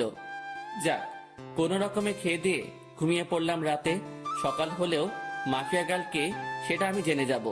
সকালবেলায় ঘুম থেকে উঠে মোবাইলটা হাতে নিলাম। ফোনটা হাতে নিয়ে দেখলাম নিলয় আমার কয়েকটা ছবি মেইল করেছে। তাড়াতাড়ি মেইলটা ওপেন করলাম। মেইল করা ছবিতে ক্লিক করতে যা দেখলাম, তাতে তো পুরো দুনিয়াদারি চক্কর খেতে লাগলো আমার। কারণ ছবির মানুষটা আমার খুব পরিচিত, যেই মুখটার মুখোমুখি কয়েক হাজারবার হয়েছে আমি। আমি নিজের চোখকে বিশ্বাস করাতে পারছি না যে এই মেয়েই সেই মাফিয়া গার্ল যাকে আমি চোখের সামনে কয়েক হাজারবার দেখেছি, যার সাথে আমার চরম লেভেলের উঠা বসা। সাথে সাথে নিলয়কে ফোন লাগালাম। নিলয়, তুই শিওর তো যে এই মেয়ে মাফিয়া গার্ল? ভাই আজ পর্যন্ত আমার দেওয়া কোনো তথ্য কোনোদিন ভুল হয়েছে? না, হয়নি। কিন্তু এটা কি করে সম্ভব নিলয়? ঈশিতা কি করে এমনটা করতে পারে? ঈশিতা তো আমার কলেজ ফ্রেন্ড ছিল, যার সাথে দীর্ঘ কয়েক বছর কাটিয়েছি আমি। কলেজ লাইফ পুরোটাই তার সাথে কেটেছে আমার। কিন্তু সে পরবর্তীতে এমন ভয়ঙ্কর রূপ নিল কেন? আমার তো নিজের চোখকে বিশ্বাস করাতে অবাক লাগছে। না, হয়তো কোনো ভুল হচ্ছে নিলয় তোর। ভাই আমি 100% সিউরিটি দিয়ে বলতে পারবো এই মেয়ে মাফিয়া গার্ল। আর আমি পুরোপুরি শিওর হয়েই আপনাকে বলছি। ঈশিতা এমন করতে পারে শুনে মাথাটা পুরো গোলক ধাঁধার মতন ঘুরপাক খাচ্ছে। ভাই আপনার হয়তো বিশ্বাস হচ্ছে না, কারণ সে আপনার সাথে দীর্ঘ কয়েক বছর কাটিয়েছে, কিন্তু সত্যি এটাই যে সে মাফিয়া গার্ল। ঠিক আছে, ঈশিতাই যদি মাফিয়া গার্ল হয় তাহলে তার 12টা বাজাচ্ছি আমি। ওর আরো কিছু তথ্য বল, কারণ তার সাথে আমার বছর 2 আগেই সমস্ত যোগাযোগ বিচ্ছিন্ন হয়ে গেছে, কারণ তারা বাসা পরিবর্তন করে অন্য কোথায় শিফট হয়ে গিয়েছে। এরপর আর কখনো যোগাযোগ হয়নি। ভাই এরপর আর কোনো তথ্যই আমি পাইনি, কারণ এই মেয়ে সব জায়গা থেকে তার ইনফরমেশন হটিয়ে নিয়েছে। তার থেকেও ভয়ঙ্কর একটা কাণ্ড করেছে সে। কি করেছে? ভাই এই মেয়ে প্লাস্টিক সার্জারি করে তার আগের চেহারা পরিবর্তন করে ফেলেছে। এই মেয়েকে এখন খুঁজে বের করা ইম্পসিবল আমার মতে, তবে আপনার দ্বারা হয়তো সেটা কষ্টের হবে না। কিন্তু ভাই মেয়ের মাথা ভয়ঙ্কর চাকর মতন চলাচল করে। গতকাল আপনি ফোন দেওয়ার পর আমি কম হলেও 50টার উপরে ছেলে লাগিয়েছি মাফিয়া গালের খোঁজ বের করার জন্য, কিন্তু অবশেষে সবাই খালি হাত ফিরেছে। কিন্তু একজন খালি তার কিছু ছবি কালেক্ট করেছে, তবে বর্তমান সময়ে সে দেখতে কেমন তার কোনো ছিটে ফোঁটা বা চিহ্ন খুঁজে পায়নি। আর হ্যাঁ ভাই, একটা কথা, এই মেয়ের নামের মতন তার কাজকর্মগুলো বেশ ভয়ঙ্কর, কারণ তার ইন্টারনেট ডাটাবেস আমি হ্যাক করে তথ্য বের করতে চেয়েছিলাম, কিন্তু কোনো মতে সেটা পসিবল হয় নাই। এই মেয়ে হ্যাকিংয়েরও মাস্টার। নীলার মুখ থেকে ঈশিতার এইরূপ কর্মকাণ্ডের কথা শুনে এবার আর জায়গায় স্থির থাকতে পারলাম না। নিলয় কি বললো ঈশিতার সম্পর্কে এগুলা? যেই মেয়ে কলেজ লাইফে থাকতে এতটা সাদাসিধা ছিল, তার মধ্যে কয়েক বছরের ব্যবধানে এতটা হিংস্রতা কি করে আসতে পারে? মাথায় তো কিছুই খেলছে না। আচ্ছা নিলয়, আমি ফোন রাখলাম, পরে কথা হবে তোর সাথে। আর শোন, মাফিয়া গার্লের খোঁজ চালু রাখিস। আচ্ছা ভাই। নিলয়ের সাথে কথা শেষ করে ঠাই সেই জায়গাটাতেই দাঁড়িয়ে আছি। আমার যেন নিজের কানকেই এখনো বিশ্বাস করাতে পারছি না যে ঈশিতাই বর্তমান জগতের সবচাইতে খাতারনাক মাফিয়া, যার ভয়ে বড় বড় নেতারা এখন আতঙ্কে আছে। 8 ঘন্টা নাগাদ একই জায়গায় দাঁড়িয়ে আছি। ঝাটকাটা মারাত্মক লেভেলের ছিল, তাই হয়তো এখনো ঘোর কেটে উঠতে পারিনি। অনেকটা সময় পর সেন্স ফিরে এলো। না, আমার এখন উতলা হলে চলবে না, আমাকে ঠান্ডা মাথায় কাজ নিতে হবে। এখন আগে নিজেকে শান্ত করি, পরে মাফিয়া গার্লকে নিয়ে ভাবা যাবে। ফ্রেশ হতে চলে গেলাম। একটু পর ফ্রেশ হয়ে বের হয়ে এসে নাস্তা করে কলেজের উদ্দেশ্যে রওনা হলাম। আজও শামীম কলেজে আসেনি। হারামিটার কি যে হয়েছে কে জানে। মাফিয়া গার্লের টেনশনে শামীমকে আর ফোন দেওয়া হয়নি। এদিকে রামিসাকেও দেখছি না। তোর না আসলো না আসুক, একসাথে এত টেনশন মাথায় বয়ে নিয়ে বেড়াতে পারবো না। আমি ক্লাসে চলে যাই। ক্লাসে চলে গেলাম। সেখানে গিয়ে দেখি রামিসা আগে থেকেই ক্লাসে এসে বসে আছে। আমি গিয়ে তার পাশের সিটে বসে পড়লাম। আকাশ, কি হয়েছে? তোমাকে এমন চিন্তিত দেখাচ্ছে কেন? কি হয়েছে কি? না, তেমন কিছু না। তেমন কিছু না বললে তো আর সমাধান হবে না। তোমার চেহারায় স্পষ্ট ফুটে উঠছে যে তুমি কিছু একটা নিয়ে বেশ চিন্তিত। কি হয়েছে বলো আমায়? নাকি আমার বিষয়টা নিয়ে টেনশন করছো? আমি তো বললাম ভেবে দেখবো। তাও কিসের চিন্তা? হ্যাঁ, আরে না রামিসা, সেসব কিছুই না। আমি এমনি বাসার ব্যাপার নিয়ে কিছুটা ঝামেলায় আছি, তাছাড়া কিছুই না। আরে তুমি টেনশন করিও না, সব ঠিক হয়ে যাবে। রামিসার কথার আর কোনো উত্তর দিলাম না, চুপচাপ বসে আছি। কারণ কি বা বলবো তাকে? আমার টেনশন যে অন্য জায়গায়, সেটা তো তাকে আর বলা যাচ্ছে না, তাই চুপচাপ থাকাই ভালো। এমন সময় স্যার ক্লাসে আসলো। স্যার এসে ক্লাস করাতে শুরু করলো, সেদিকে ফোকাস করলাম। ক্লাসটা শেষ করে বাসার দিকে রওনা দিয়েছি। পিছন থেকে রামিসা ডাক দিল, হাই আকাশ, আজ এত তাড়াহুড়ো খাই যাচ্ছ? হ্যাঁ, আমার সাথে আজ কথা বলবে না বুঝি? আরে পাগল, সে সব কিছুই না, এমনি ভাবলাম বাসায় চলে যাই, তাই আর কি। বাহ, ভালোই তো। আমাকে ইগনোর করছো সেটা তো বেশ ভালোই বুঝছি আমি। রামিসা সত্যি সেসব কিছু না। তাহলে চলো ক্যান্টিনে বসে কফি খাবো। রামিসা আমায় জোর করে ক্যান্টিনে নিয়ে গেল। ক্যান্টিনে গিয়ে দুজন বসে বসে কফি খাচ্ছি। সে আমায় নানান কথা বলে হাসানোর চেষ্টা করছে, কিন্তু আমার ভিতরে তো দুনিয়ার সমস্ত টেনশন বিরাজ করছে। আকাশ, তুমি যদি এমন গাল ফুলিয়ে বসে থাকো তো কিন্তু খুব খারাপ হবে। সত্যিই কিন্তু আমি তোমাকে নিয়ে ভাববো না। এই না না, আমি আর গাল ফুলিয়ে বসে থাকবো না। তারপর নিজের অনিচ্ছা সত্ত্বেও রামিসার সাথে স্বাভাবিকভাবে কথা বলতে শুরু করলাম। আর সে আমাকে হাসানোর ট্রাই করছে। একটা সময় সত্যি হেসে দিলাম। মেয়েটার আসলে অসাধারণ গুণ আছে। এইভাবে অনেকটা সময় বসে দুজনে মিলে কথা বললাম। ভিতরে সমস্ত টেনশন দূর হয়ে গিয়েছে রামিসার সাথে কথা বলে। মনটা একদম ফ্রেশ এখন। তারপর দুজনেই উঠে পড়লাম ক্যান্টিন থেকে। অনেকটা সময় তো বসলাম, এবার বাসায় যাওয়া দরকার। আচ্ছা, তাহলে কাল আবার দেখা হচ্ছে আমাদের। হ্যাঁ, রামিসার সাথে কথা শেষ করে বাসার দিকে রওনা হলাম। অনেকটা শান্ত আছি এখন। না, এখন আর নিজেকে উত্তেজিত করা যাবে না, একদম শান্তভাবে কাজ বের করব এখন। তারপর বাসায় চলে গেলাম। বাসায় গিয়ে শান্ত মাথায় মাফিয়া গার্লের তালাশ করতে লাগলাম, কিন্তু ফলস্বরূপ কোনো কিছুই পেলাম না। বরাবরের মতোই জিরো আসলো ফল, তাও নিজেকে সামনে রাখলাম। আমি খোঁজ চালিয়ে যাব মাফিয়া গার্লের। এভাবে কেটে গেল আরো কয়েকটা দিন। একদিন দুপুরবেলায় খেয়ে দিয়ে শুয়ে শুয়ে টিভিতে খবর দেখছিলাম, তখনই আরেকটা ভয়ঙ্কর নিউজ দেখতে পেলাম। মাফিয়া গার্ল আরেকটা হেডলাইন রটিয়ে দিয়েছে। সে পলিটিশিয়ান ওবায়দুলের খেইল খতম করে দিয়েছে। সে পলিটিশিয়ান ওবায়দুলকে মেরে তার লাশ বাসডগার উপরে ঝুলিয়ে রেখেছে।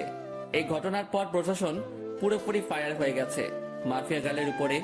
দেশের মানুষ সবাই জানে যে মাফিয়া গার্ল 2 নাম্বার মানুষদের খেইল খতম করছে, কিন্তু তারপরেও প্রশাসন তো আর চুপ থাকতে পারে না। কারণ সাজা দেওয়ার হলে দেশের প্রশাসন দিবে। দেশে আইন কানুন বলতেও অনেক কিছু রয়েছে, কেউ তো আর তার ঊর্ধ্বে যেতে পারে না। প্রশাসন পুরো হাত পা বেঁধে নেমেছে মাফিয়া গার্লকে খোঁজার জন্য। এবার হয়তো একটা হেস্তনেস্ত করেই ছাড়বে প্রশাসন, কিন্তু আমিও তো হাল ছাড়ার মানুষ না। প্রশাসন মাফিয়া গার্লকে খুঁজে বের করার আগে আমি তাকে খুঁজে বের করব, কারণ আমার তাকে আগে চাই। তাড়াতাড়ি নিলয়কে ফোন দিলাম আবার। সে হয়তো কোনো ক্লু দিতে পারবে আমায়। এতদিনে হয়তো কিছু হলেও হাতে এসেছে তার। ভাই দুঃখিত, এখনো আমি মাফিয়া গাড়ির কোনো খোঁজ পাইনি, আর আমার মনে হয় না যে আমি তার কোনো খোঁজ বের করতে পারবো। আচ্ছা ঠিক আছে, তাও তুই খোঁজ জারি রাখ। তারপর ফোনটা রেখে দিলাম। এবার সত্যি মনে হচ্ছে আমার মাঠঘাট বেঁধে নামতে হবে, কারণ এরপর আর অপেক্ষা করলে প্রশাসনের হাতে মাফিয়া গার্ল ধরা পড়বে। কারণ মাফিয়া গার্ল যত যাই করুক না কেন, সে একটা ভুল কাজ করেছে তার কোড দিয়ে। এটা দিয়ে মাফিয়া গার্লের সন্ধান বের হওয়ার 30% সম্ভাবনা রয়েছে। আমিও হয়তো চেষ্টা করলে বের করতে পারবো, কিন্তু আমার কাছে বর্তমানে এমন ভালো স্পিড ইন্টারনেট নাই। সো আমি আমার চাকুওয়ালা মাথা চালাবো। শান্ত মাথায় ভাবতে থাকলাম শুরু থেকে সবকিছু। আমার খোঁজ কতদূর গিয়েছে সবটাই আবার পুনরায় ভাবতে লাগলাম যে মাফিয়া গার্লের খোঁজ করায় কোনো দিকে কমতে রেখেছে কিনা, বা কোনো কিছু আমার থেকে ছুটেছে কিনা। তখন মাথায় আসলো রামিসার কথা। তাকে তো শুরুতে আমার একটু সন্দেহ হয়েছিল, কিন্তু এরপর তাকে আর ঘেটে দেখিনি। না, এবার রামিসাকে নিয়ে রিসার্চ করব, কিন্তু কোথা থেকে শুরু করব ভেবে পাচ্ছি না। এর মধ্যে মাফিয়া গার্ল আবারও লাইভে আসার ডেট দিল। হ্যাঁ পেয়েছি। এবার মাফিয়া গার্লে লাইভ করার সময় আমি রামিসার সাথে থাকবো। সে যদি মাফিয়া গার্ল হয় তাহলে তো তখন সে লাইভ করতে পারবে না, বা আমার সাথে সেই সময় থাকতে বাহানা দেখাবে। তখন সেটা দেখেই যা বোঝার বুঝে নিব। পরের দিন মাফিয়া গার্ল আগের টাইমের ন্যায় ঠিক 3টায় লাইভে আসবে বলেছে। এদিকে আমি রামিসাকে ফোন দিয়ে বলেছি যে সে যেন আগামীকাল দুপুর 3টায় আমার সাথে দেখা করে। একটা জরুরি কাজ আছে তার সাথে আমার, তাকে বিশেষ কিছু বলার আছে আমার। সে সরাসরি না করে দেয়। না, কাল দুপুর 3টায় আমার একটা বিশেষ কাজ আছে, তখন তোমার সাথে কোনোভাবেই আমি দেখা করতে পারবো না। রামিসার কথা শুনে খটকা লাগলো মনের ভিতরে। তার মানে কি আমার ধারণাই ঠিক? রামিসাই সে ক্রিমিনাল যাকে পুরো দেশের প্রশাসন মিলে বাতি লাগিয়ে খুঁজছে। ও মাই গড, মাফিয়া গার্ল এতদিন আমার চোখের সামনে ছদ্মবেশ নিয়ে ঘুরছে, অথচ আমি তাকে চিনতেই পারিনি। না, এবার একটা হেস্তনেস্ত করতেই হবে। এবার রামিসাকে ধরার পালা এসে গেছে। মাফিয়া গার্ল এবার পালাবে কোথায় এসব নিয়ে ভাবছিলাম। ঠিক তখনই রামিসা আমাকে আবার ফোন দিয়ে বড়সড় একটা শক খাইয়ে দেয়। আচ্ছা ঠিক আছে আকাশ, আমরা কাল 3টা বাজে দেখা করব। তবে হয়তো আমার কলেজে আসা হবে না কাল, বাসায় কিছু কাজকর্ম বাকি আছে। রামিসার কথা শুনে থতমত খেয়ে গেলাম। একটু আগে সে বলল কোনোভাবেই কাল 3টায় দেখা করা সম্ভব না, আবার এখন বলছে কাল 3টায় দেখা করবে। এদিকে আমি রামিসাকে নিয়ে কত কিছু ভেবে বসলাম। তাহলে কি রামিসা মাফিয়া গার্ল না? ও আল্লাহ, মাথা পুরো জ্যাম খেয়ে আছে। মাফিয়া গার্ল যদি কাল 3টার সময় লাইভ করে আর এদিকে রামিসা আমার সাথে থাকে, তাহলে তো রামিসা মাফিয়া গার্ল না। আমার সন্দেহটা তাহলে পুরোপুরি ভুল হবে না। আর ভাবতে পারছি না আমি কি সব ঘটছে আমার সাথে। একটা সূত্র ধরে 2 কদম এগিয়ে যাচ্ছি, কিন্তু পরবর্তীতে নিরাশ হয়ে 4 কদম পিছনে চলে আসছি। মাথা পুরো আগুনের মতন গরম হয়ে আছে। ফোনটা বালিশের পাশে রেখে ঘুমিয়ে পড়লাম। বিকেলবেলা ঘুম থেকে উঠে হাঁটতে বের হলাম। বের হওয়ার আগে বেশ কয়েকবার শামীমকে ফোন দিয়েছি, কিন্তু সে রিসিভ করেনি। কাকুর দোকানে বসে চা খাচ্ছিলাম, তখন শামীম ফোন দিল। কিরে, ফোন দিয়েছিলি মনে হয়? হ্যাঁ দিয়েছিলাম। আচ্ছা, তোর কি হয়েছে বলতো? আজ কতদিন হয়ে গেল তুই ক্লাসে আসছিস না, তার উপরে কোনো খবর সবর নাই। আরে, বাসায় একটা সমস্যা হয়েছে ছোট বোনকে নিয়ে, তাই কিছুদিন কলেজ আসিনি। সমস্যাটা কেটে উঠতে হয়তো আরো কয়েকটা দিন লাগবে, তারপর কলেজ আসবো। ও আচ্ছা, তাহলে তুই আগে সমস্যা সমাধান কর, পরে না হয় কলেজে আসিস। ওকে বন্ধু। শামীমের সাথে কথা বলে ফোনটা রেখে দিলাম। তারপর কাকুর দোকান থেকে উঠে বাসায় চলে আসলাম। অপেক্ষায় আছি কালকের দিনের, কোনো মতে আজকের দিনটা পার করে দিলাম। পরের দিন কলেজে চলে গেলাম। রামিসা আজ ক্লাসে আসবে না, তারও নাকি বাসায় কি কাজ বাকি আছে, তাই আজ আমার একাই কাটাতে হবে কলেজে।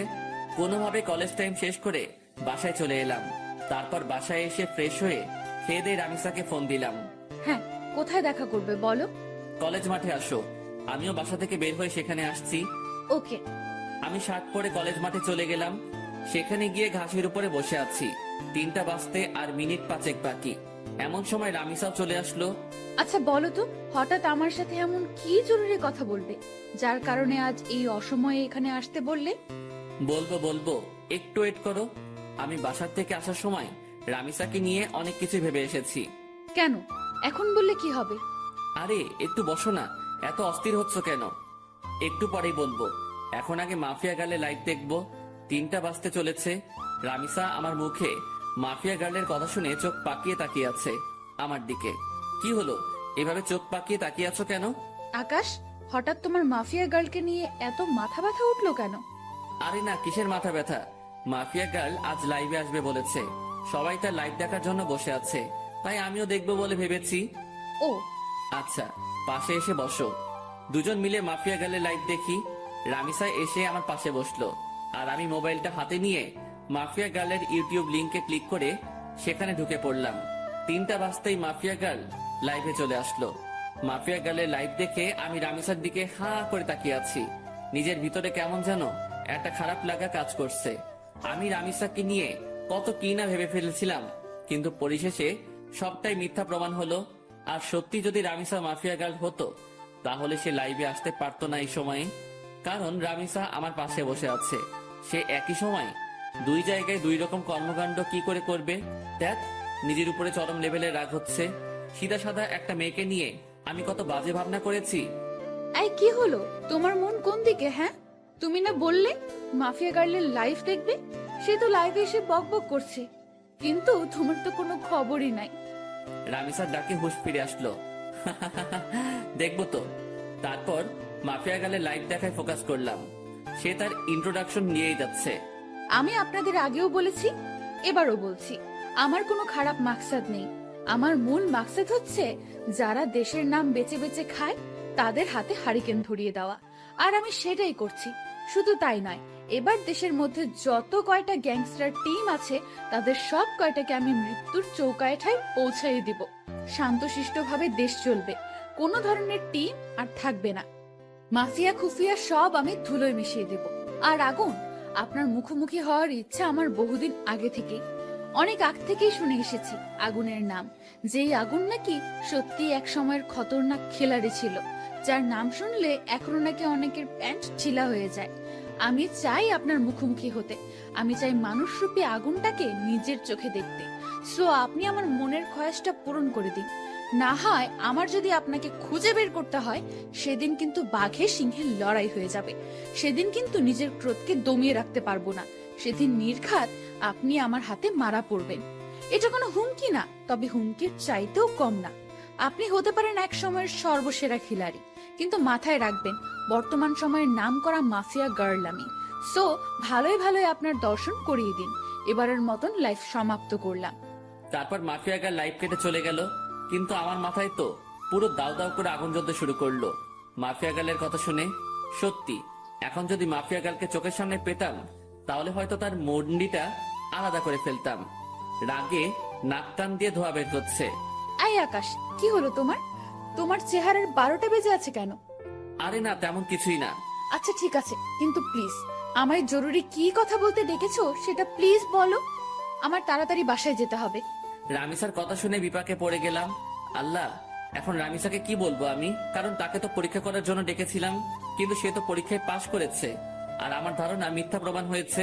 কি হলো, কথা বলছো না যে? আসলে রামিসা, তোমায় ডেকেছিলাম কেন জানি বলে মাথায় চুলকাতে শুরু করলাম। হ্যাঁ, কেন বলো? আসলে রামিসা প্লিজ, আমি তোমায় অনেক বেশি ভালোবাসি। তোমায় ছাড়া আমার থাকতে কষ্ট হয়। প্লিজ তুমি আমায় অ্যাকসেপ্ট করে নাও এখনই। আমার আর থাকতে ইচ্ছে করে না একা একা। গটগট করে বানিয়ে বানিয়ে অনেকখানি কথা বলে দিলাম। বানিয়ে বানিয়ে বলতে কথাগুলো সত্য, কারণ আসার সময় ভেবে এসেছিলাম যে রামিসা যদি মাফিয়া গার্ল না হয় তাহলে তার হাত আমি শক্ত করে সারা জীবনের জন্য ধরে বসবো। আকাশ, এটা বলতে তুমি আমাকে এখানে ডেকেছো? হ্যাঁ, আমি না তোমায় বললাম যে আমার সময় চাই? আমার মন সাড়া দিলে আমি তোমায় বলবো। প্লিজ রামিসা, এখন রাজি হয়ে যাও।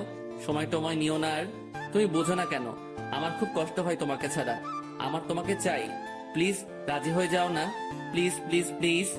আচ্ছা আচ্ছা, থামো, যাও, রাজি হব, কিন্তু তার আগে তোমাকে আমায় একটা কথা দিতে হবে। কি কথা? যত যাই হোক না কেন, কোনো দিন তুমি আমার হাত ছাড়তে পারবে না, কোনো দিন তুমি আমায় ভুল বুঝতে পারবে না। সব সময় আমার পাশে ছায়ার মতন থাকতে হবে তোমাকে। যত বিপদ আপদে আসুক না কেন, আমাকে কখনো একা লড়াই করার জন্য ছাড়তে পারবে না তুমি। তুমিও আমার সাথে সেই লড়াইয়ে সামিল হবে। পারবা এসব কথা রাখতে? রামিসা, আমি তোমার সব কথা রাখতে পারবো।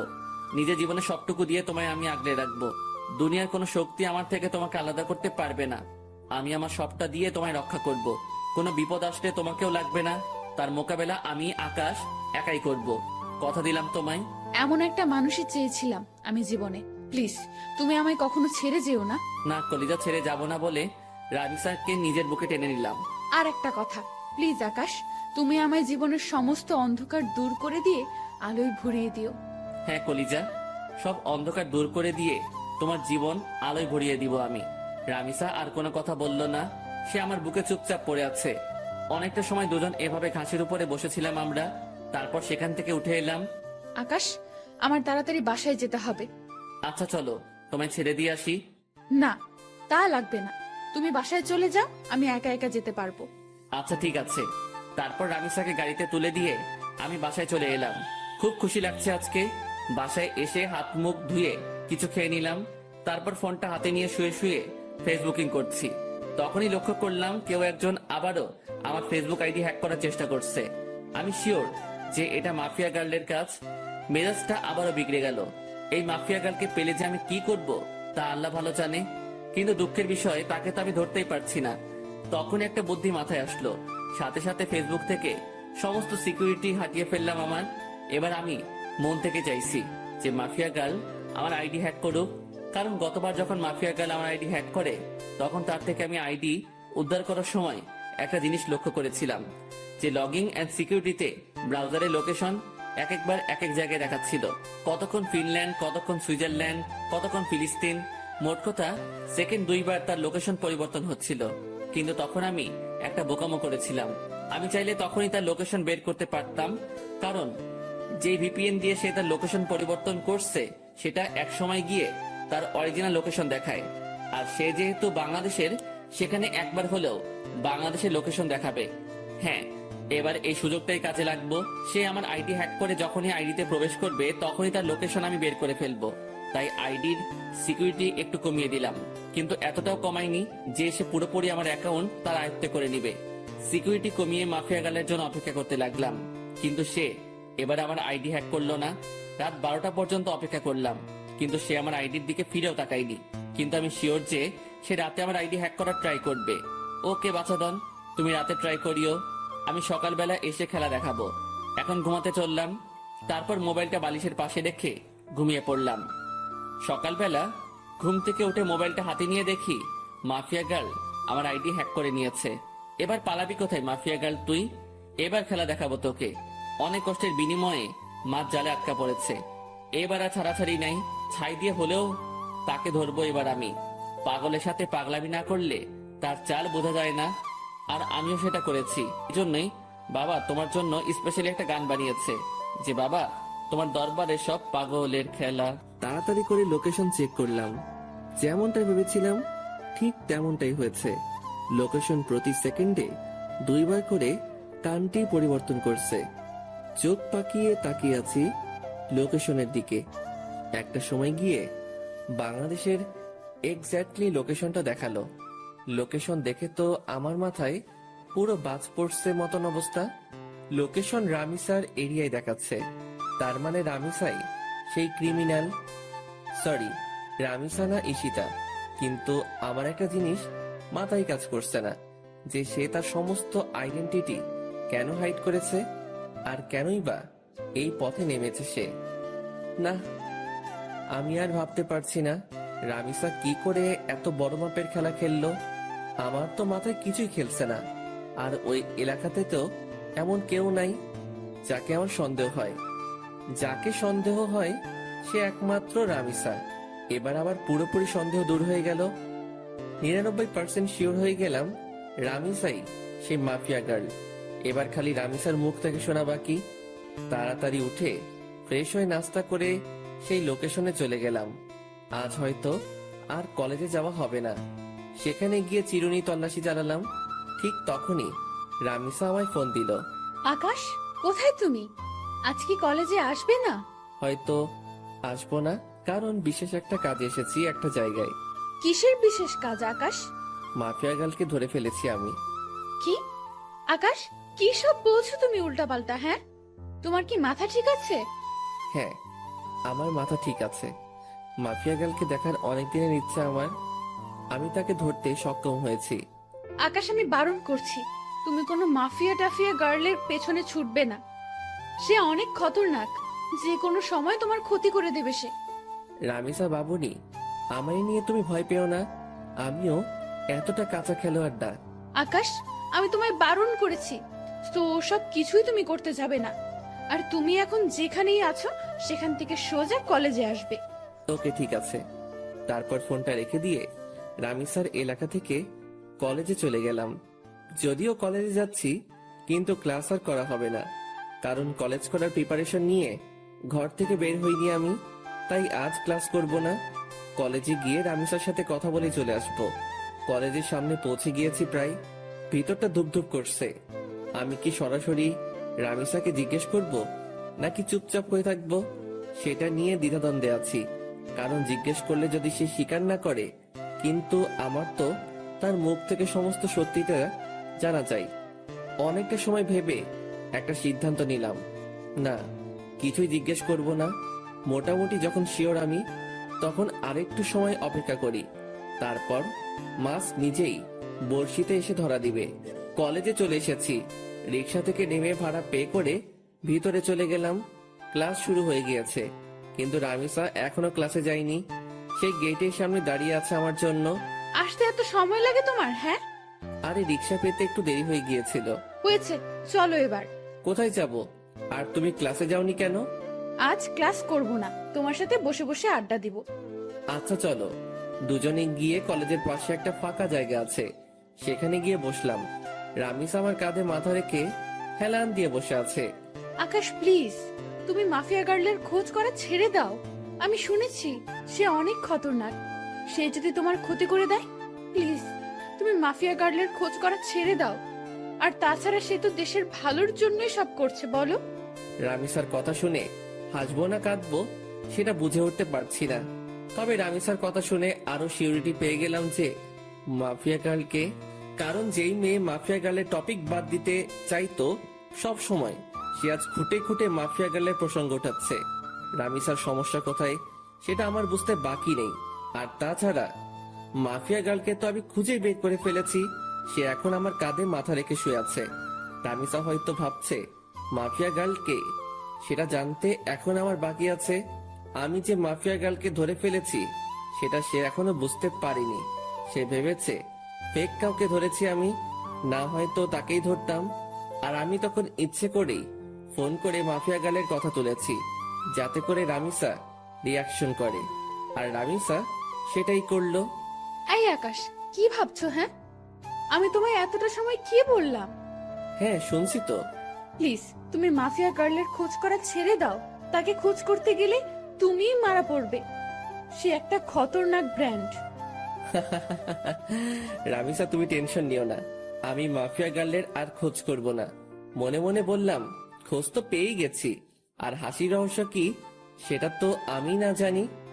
এই তো আমার বাবু, তোমাকে। আচ্ছা, একটা কথা, তখন যে তুমি আমাকে বললে যে তুমি মাফিয়া গার্লকে ধরে ফেলেছো, তুমি কি সত্যিই ধরেছো তাকে? আরে রামিসা, তুমি কি পাগল? হ্যাঁ, মাফিয়া গার্লের মতন খাতারনাক খিলাড়িকে আমি কি করে ধরবো? যেখানে তাকে সারা দেশের প্রশাসন মিলে ধরতে পারিনি, সেখানে তাকে আমি ধরবো? হ্যাঁ, আমি তো মজা করেছি। আকাশ, তুমি না অনেক দুষ্ট হয়ে গেছো। সে আজ নতুন না, আগ থেকেই দুষ্ট আমি। আমার কথা শুনে রামিসা ফিক করে হেসে দিল। রামিসার চেহারার 12টা বেজেছিল এতটা সময়, কিন্তু এখন হুট করেই আমার কথা শুনে তার চেহারায় হাসি রেখা ফুটে উঠেছে। কারণ সে ভেবেছে সত্যি হয়তো মাফিয়া গার্লকে সেটা আমি জেনে গেছি, কিন্তু এখন আমার কথা শুনে বুঝেছে যে আমি মজা করেছি। তবে সত্যিটা কিন্তু ভিন্ন, মাফিয়া গার্লের তালাশ আমি পেয়ে গেছি। দেখো, আবারও চুপচাপ হয়ে গেছে ছেলেটা। এই, তোমার কি হয় হ্যাঁ মাঝে মাঝে? আরে না, তেমন কিছু না। তেমন কিছু না হলেই ভালো। আচ্ছা আকাশ, একটা কথা বলো তো, আমাদের ফিউচার নিয়ে কিছু ভেবেছো তুমি? হ্যাঁ, অনেক কিছু ভেবেছি আমি। পড়ালেখা শেষ হলেই আমরা বিয়ে করে নিব। Love you Akash. Love you too Ishita. এই এই, কি বললে তুমি? না না, কিছু না। ঈশিতা নামটা শুনতেই রামিসা চমকে উঠল। সরি রামিসা, আসলে ভুল করে অন্য নাম বের হয়েছে মুখ দিয়ে। ও আচ্ছা, চলো এবার উঠি আমরা, অনেকটা সময় তো বসলাম। হ্যাঁ চলো। তারপর সেখান থেকে উঠে দুজন দুজনের বাসায় চলে এলাম। কিন্তু একটা জিনিস আমার এখনো চোখে বাড়ি খাচ্ছে। যখনই ঈশিতা নামটা বলেছি, তখনই রামিসার চোখ কপালে উঠে গিয়েছিল, আর তার পরক্ষণে সে চলে যাওয়ার জন্য পাড়াপাড়ি শুরু করে দেয়। রামিসার হতাশাগ্রস্ত চেহারায় কিন্তু আমাকে পুরোপুরি ক্লিয়ার করে দেয় তার ভয়ঙ্কর ডার্কনেস সম্পর্কে। কিন্তু আমি এখন কোনো ধরনের হাঙ্গামাই করব না, কারণ আমি আরো ভালো করে জাস্টিফাই করব রামিসার সম্পর্কে, কেন সে এই পথে নেমেছে আর কি বা তার উদ্দেশ্য। সাথে সাথে নিলয়কে ফোন দিলাম। নিলয়, আমি কি বলি মন দিয়ে শোন। হ্যাঁ ভাই বলেন। শোন, আমি মাফিয়া গার্লকে ধরে ফেলেছি। কি ভাই, আপনি সত্যি ধরে ফেলেছেন? হ্যাঁ, আমি মাফিয়া গার্লকে ধরে ফেলেছি, তাই তোকে ফোন দিয়েছি। শোন, তোকে একটা কাজ করতে হবে এখন। কি কাজ ভাই? মাফিয়া গার্লের কিছু ডিটেলস তোকে আমি দিচ্ছি, তুই সেই অনুযায়ী তার সম্পর্কে তালাশ করে বের করবি যে সে কেন এই পথে নেমেছে। আচ্ছা ভাই। কিন্তু শোন, এই কথা যেন কারোর কানে না যায়, বিষয়টা যেন তোর আর আমার মাঝে থাকে। ওকে ভাই। নিলয়কে রামিসার হালকা পাতলা কিছু তথ্য দিলাম, যাতে করে সে রামিসার সম্পর্কে খোঁজ বের করতে পারে। এদিকে আমিও খোঁজ চালাচ্ছি রামিসাকে নিয়ে। এভাবে 2-3টা দিন কেটে গেল। 4 দিনের মাথায় নিলয় আমাকে ফোন দেয়। ভাই ভয়ঙ্কর কিছু তথ্য হাতে এসেছে। কি তথ্য? ভাই মাফিয়া গালের একটা ছোট ভাই ছিল, যার নাম ছিল রাফসান। আপনি কি তাকে চেনেন বা জানেন? তখনই ঈশিতার ছোট ভাইয়ের কথা মনে পড়লো, যার নামও ছিল রাফসান। কলেজ লাইফে যখন ঈশিতার সাথে চলাফেরা ছিল, তখন সে রাফসানকেও মাঝে মাঝে কলেজে নিয়ে আসতো ঘোরার জন্য। আবার মাঝে মাঝে কোনো জায়গায় ঘুরতে গেলেও তাকে সাথে নিয়ে যেত। আমার জন্মদিনে যখন রামিসাকে ইনভাইট করি, তখন রামিসা তার ছোট ভাই রাফসানকে সাথে করে নিয়ে এসেছিল। তাকে আমি বেশ ভালো করে চিনি। হ্যাঁ নিলয়, চিনি। কিন্তু কেন বলতো? ভাই রাফসান নাকি এই শহরের কোনো একটা কলেজে পড়াশোনা করত। একদিন সে কলেজে শেষ করে বাড়ি ফেরার সময় তার বাসার নিচে কয়েকটা ছেলেকে মাদক কেনাবেচা করতে দেখে। তখন সে পুলিশকে খবর দিয়ে তাদেরকে ধরিয়ে দেয়। ছেলেগুলো নাকি রাফিদের ছেলে ছিল, তাই রাফিদের জেদ উঠে যায় রাফসানের ওপরে। তাই সে থানার ওসিকে টাকা খাটিয়ে উল্টো মাদক দ্রব্য দিয়ে রাফসানকে ধরিয়ে দেয়। শুধু তাই নয়, রাফসানকে পুরো গুম করে ফেলার জন্য কন্টাক্ট হয় ওসির সাথে। ওসি তাই করে, সে রাফসানকে জঙ্গলে নিয়ে গিয়ে ব্রাশ ফায়ার করে মেরে ফেলে। আর মাফিয়া গার্ল যেই ওসিকে মারে বিভৎসভাবে, ওই ওসি সেই ওসি যে রাফসানাকে মেরেছিল। মাফিয়া গার্ল হয়তো তার ভাইয়ের প্রতিশোধ নেওয়ার জন্য এমন পন্থা অবলম্বন করেছে। নিলয়ের কথা শুনে বুকের ভিতর দাউ দাউ করে আগুন জ্বলতে শুরু করলো। তাহলে তো মাফিয়া গার্ল যা করছে সবটাই ঠিক করছে। আচ্ছা ঠিক আছে নিলয়, এবার ফোন রাখলাম। ফোনটা রেখে দিয়ে চুপচাপ বসে আছি। মাথার রক পুরো চটে গেছে নিলয়ের কথা শুনে। না, আজকের পর রামিসাকে আমি আড়াল থেকে পুরোপুরি সাপোর্ট করব, কারণ ভাই মরেছে, সেই কষ্ট তারই হয়েছে, কেউ তার কষ্টের ভাগ নেয়নি, তাই তো সে এমন ভয়ঙ্কর রূপ ধারণ করেছে। রামিসা, তুমি যা করেছো একদম ঠিকই করেছো। আজকের পর আমি আকাশ বেঁচে থাকতে দেখব তোমার গায়ে কে হাত দেয়। সব কয়টার হাত আমি শরীর থেকে আলাদা করে ফেলবো। গা পুরো শিরশির করে কাঁপছে। না গিয়ে গোসল করে আসি। তাড়াতাড়ি ওয়াশরুমে ঢুকে পড়লাম। অনেকটা সময় পর গোসলখানা থেকে বের হলাম। মাথায় ইচ্ছে মতন পানি ঢেলেছি, কারণ রক্ত চটে গিয়েছিল মাথায়, তাই নিজেকে শান্ত করেছি। ফ্রেশ হয়ে এসে খেয়ে নিলাম। খেয়ে দিয়ে টিভিটা চালিয়ে দিলাম। শুয়ে শুয়ে টিভি দেখছি। তখন একটা নিউজ চোখের সামনে ভেসে উঠল। ডিবি পুলিশের প্রধান জিডি সে মাফিয়া গাল সম্পর্কে বক্তব্য দিচ্ছে। মাফিয়া গালের কোডিং দিয়ে আমরা তার তথ্য বের করে নিয়েছি।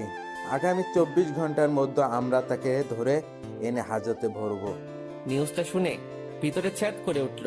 কি, তোরা 24 ঘন্টার মধ্যে মাফিয়া গালকে ধরবি?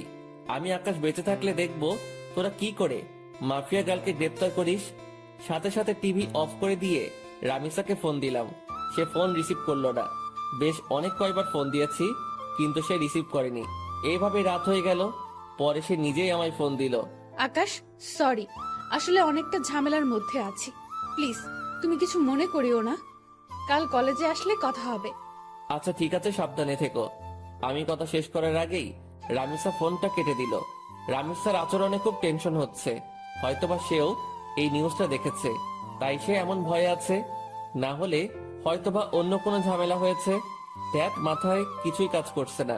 কখন যে সকাল হবে সেই অপেক্ষায় আছি। কোনোভাবে রাতটা পার করে দিলাম। সকালে কলেজে গিয়ে দেখি রামিসা আগ থেকে কলেজে এসে পড়েছে। তাকে দেখে খুব চিন্তিত লাগছে। রামিসা, তুমি কি কোনো কিছু নিয়ে চিন্তিত? না না, আমি কিছু নিয়েই চিন্তিত না। প্লিজ তুমি ক্লাসরুমে চলো, আমার এখানে দাঁড়িয়ে থাকতে খুব ভয় হচ্ছে। আরে পাগল, কিসের ভয়? হ্যাঁ প্লিজ তুমি ক্লাসের ভিতরে চলো না। আচ্ছা বাবুন, চলো। ক্লাসরুমের ভিতরে আসলাম রামিসাকে নিয়ে। সে হুট করে আমায় জড়িয়ে ধরে কান্না শুরু করে দিল। ওকে কিছু বলতে যাব, ঠিক সেই সময় হট্টগোলের আওয়াজ কানে ভেসে আসলো। সাথে সাথে জানালা দিয়ে বাহিরে কি হয়েছে দেখার চেষ্টা করলাম। বাহিরে দেখেই তো চোখ পুরো কপালে উঠে গেল। বাহিরে 20-25টা পুলিশের গাড়ি। গাড়ি থেকে নেমে সবাই বন্দুক হাতে একদিকেই এগিয়ে আসছে। আস্তে আস্তে রামিসার খোঁজ করছে পুলিশগুলো। সবাই আমাদের ক্লাসরুমের দিকে আঙুল দেখিয়ে দিল। রামিসা, তুমি কোনো ভয় পেও না, আমি আছি। আকাশ, ওরা আমায় নিয়ে যাবে। ওরা আমায় আর কোনোদিন তোমার সাথে দেখা করতে দেবে না। ওরা আমায় থানায় নিয়ে গিয়ে মেরে ফেলবে। রামিসা, কেউ তোমার কিচ্ছু করতে পারবে না। তুমি প্লিজ শান্ত হও। আকাশ প্লিজ, তুমি আমায় ক্ষমা করে দাও। আমি হয়তো তোমার সাথে জীবনের শেষ সময় অবধি পার করতে পারবো না। রামিসা, চুপ হতে বলেছি ধমক দিয়ে। চলো তুমি আমার সাথে বাহিরে, দেখি তোমার গায়ে কে হাত দেয়। তারপর রামিসাকে নিয়ে বাহিরে চলে গেলাম। সবাই তাকিয়ে তাকিয়ে দৃশ্য দেখছে। পুরো কলেজ হতভম্ব হয়ে আছে এতগুলো পুলিশ দেখে। পুলিশ রামিসাকে দেখে ওকে গ্রেফতার করতে ছুটে আসে। এই তোরা কেউ আমার রামিসার গায়ে হাত দিবি না। তখনই পুলিশের অফিসার একজন বলে ওঠে, কি তোরও শ্বশুর বাড়ি যাওয়ার ইচ্ছে হচ্ছে মনে হয়? এই অফিসার, আমার শ্বশুর বাড়ি যাওয়ার ইচ্ছে নেই, বরং তোর মরার পাকনা গজিয়েছে। সাহস থাকলে ওর গায়ে হাত দিয়ে দেখা। আমার মুখে ধারালো কথা শুনে সমস্ত পুলিশ আমার দিকে গুলি তাক করে ধরে। বেটা, দেখি খুব বড় বড় কথা বলছিস।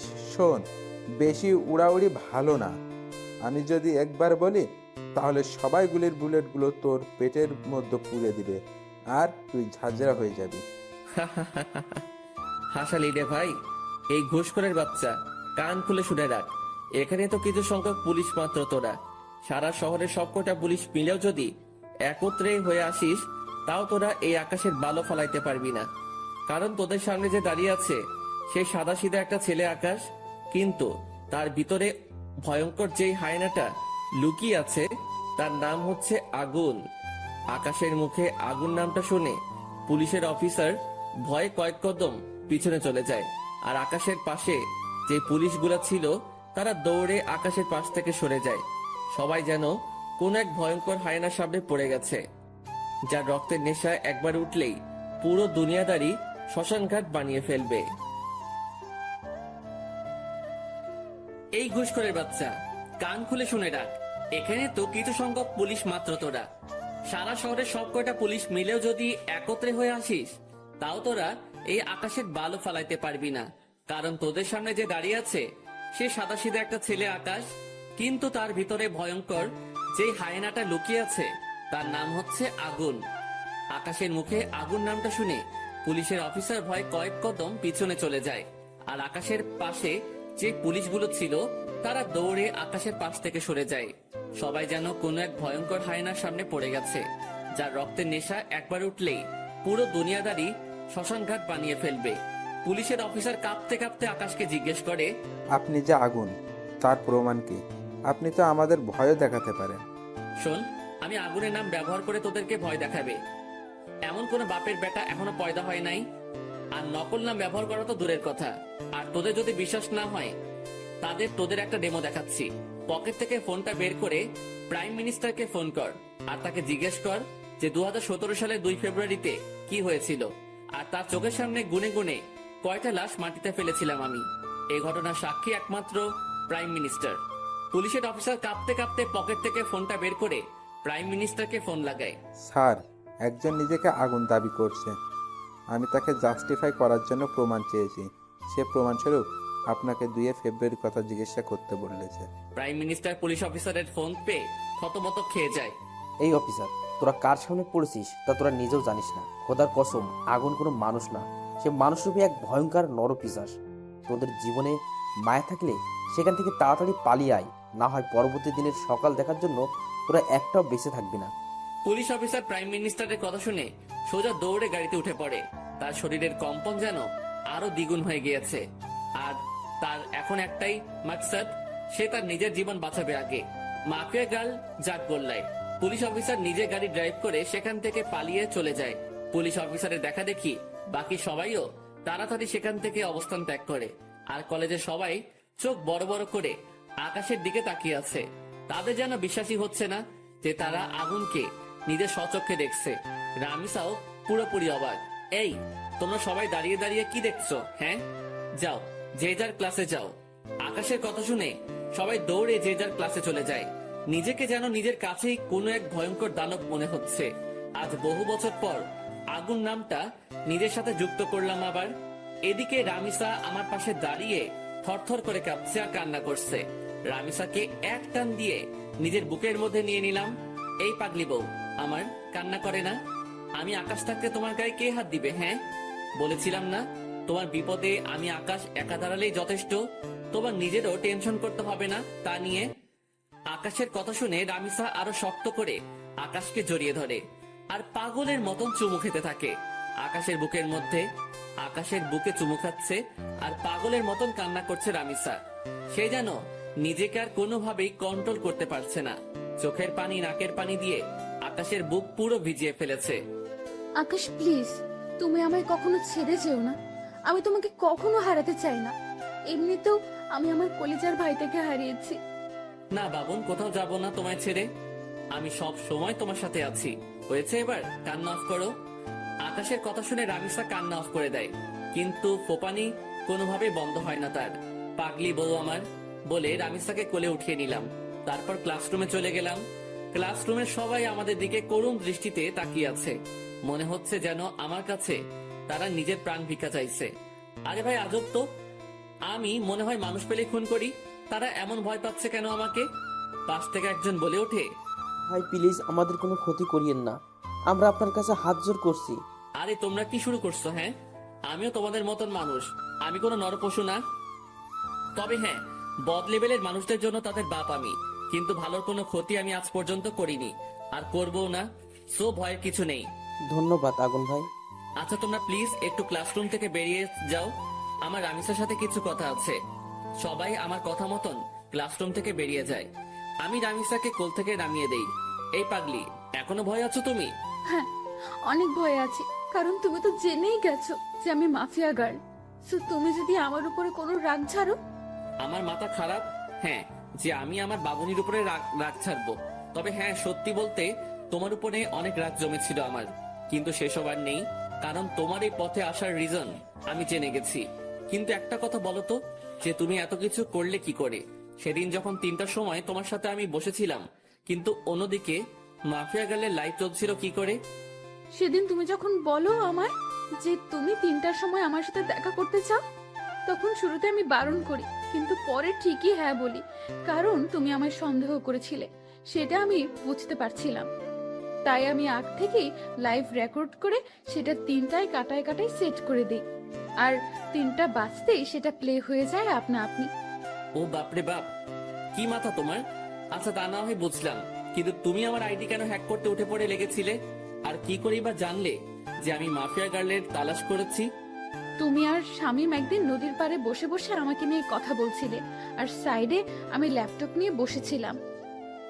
তখন তোমাদের কথা আমার কাছে আসে, তাই তোমার আইডি হ্যাক করে তোমার শিক্ষা দিতে চেয়েছিলাম, কিন্তু পরে দেখি তুমি আমার থেকেও বড় ধরনের খেলোয়াড়, তাই তোমার উপরে রাগ উঠে যায়।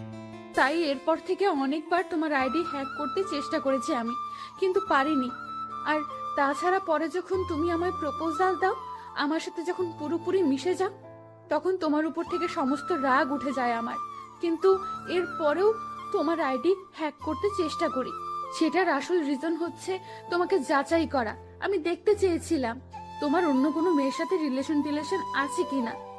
রামিসা, তুমি আসলেই মাফিয়া গার্ল নামটা এমনি এমনি রাখোনি। তোমার কাজ বারে বারের সাথে সত্যি নামটার পুরোপুরি মিল রয়েছে। তুমিও তো কম না, কত বড় মাপের মাফিয়া তুমি। তোমার নাম জানে না এমন কেউ নেই।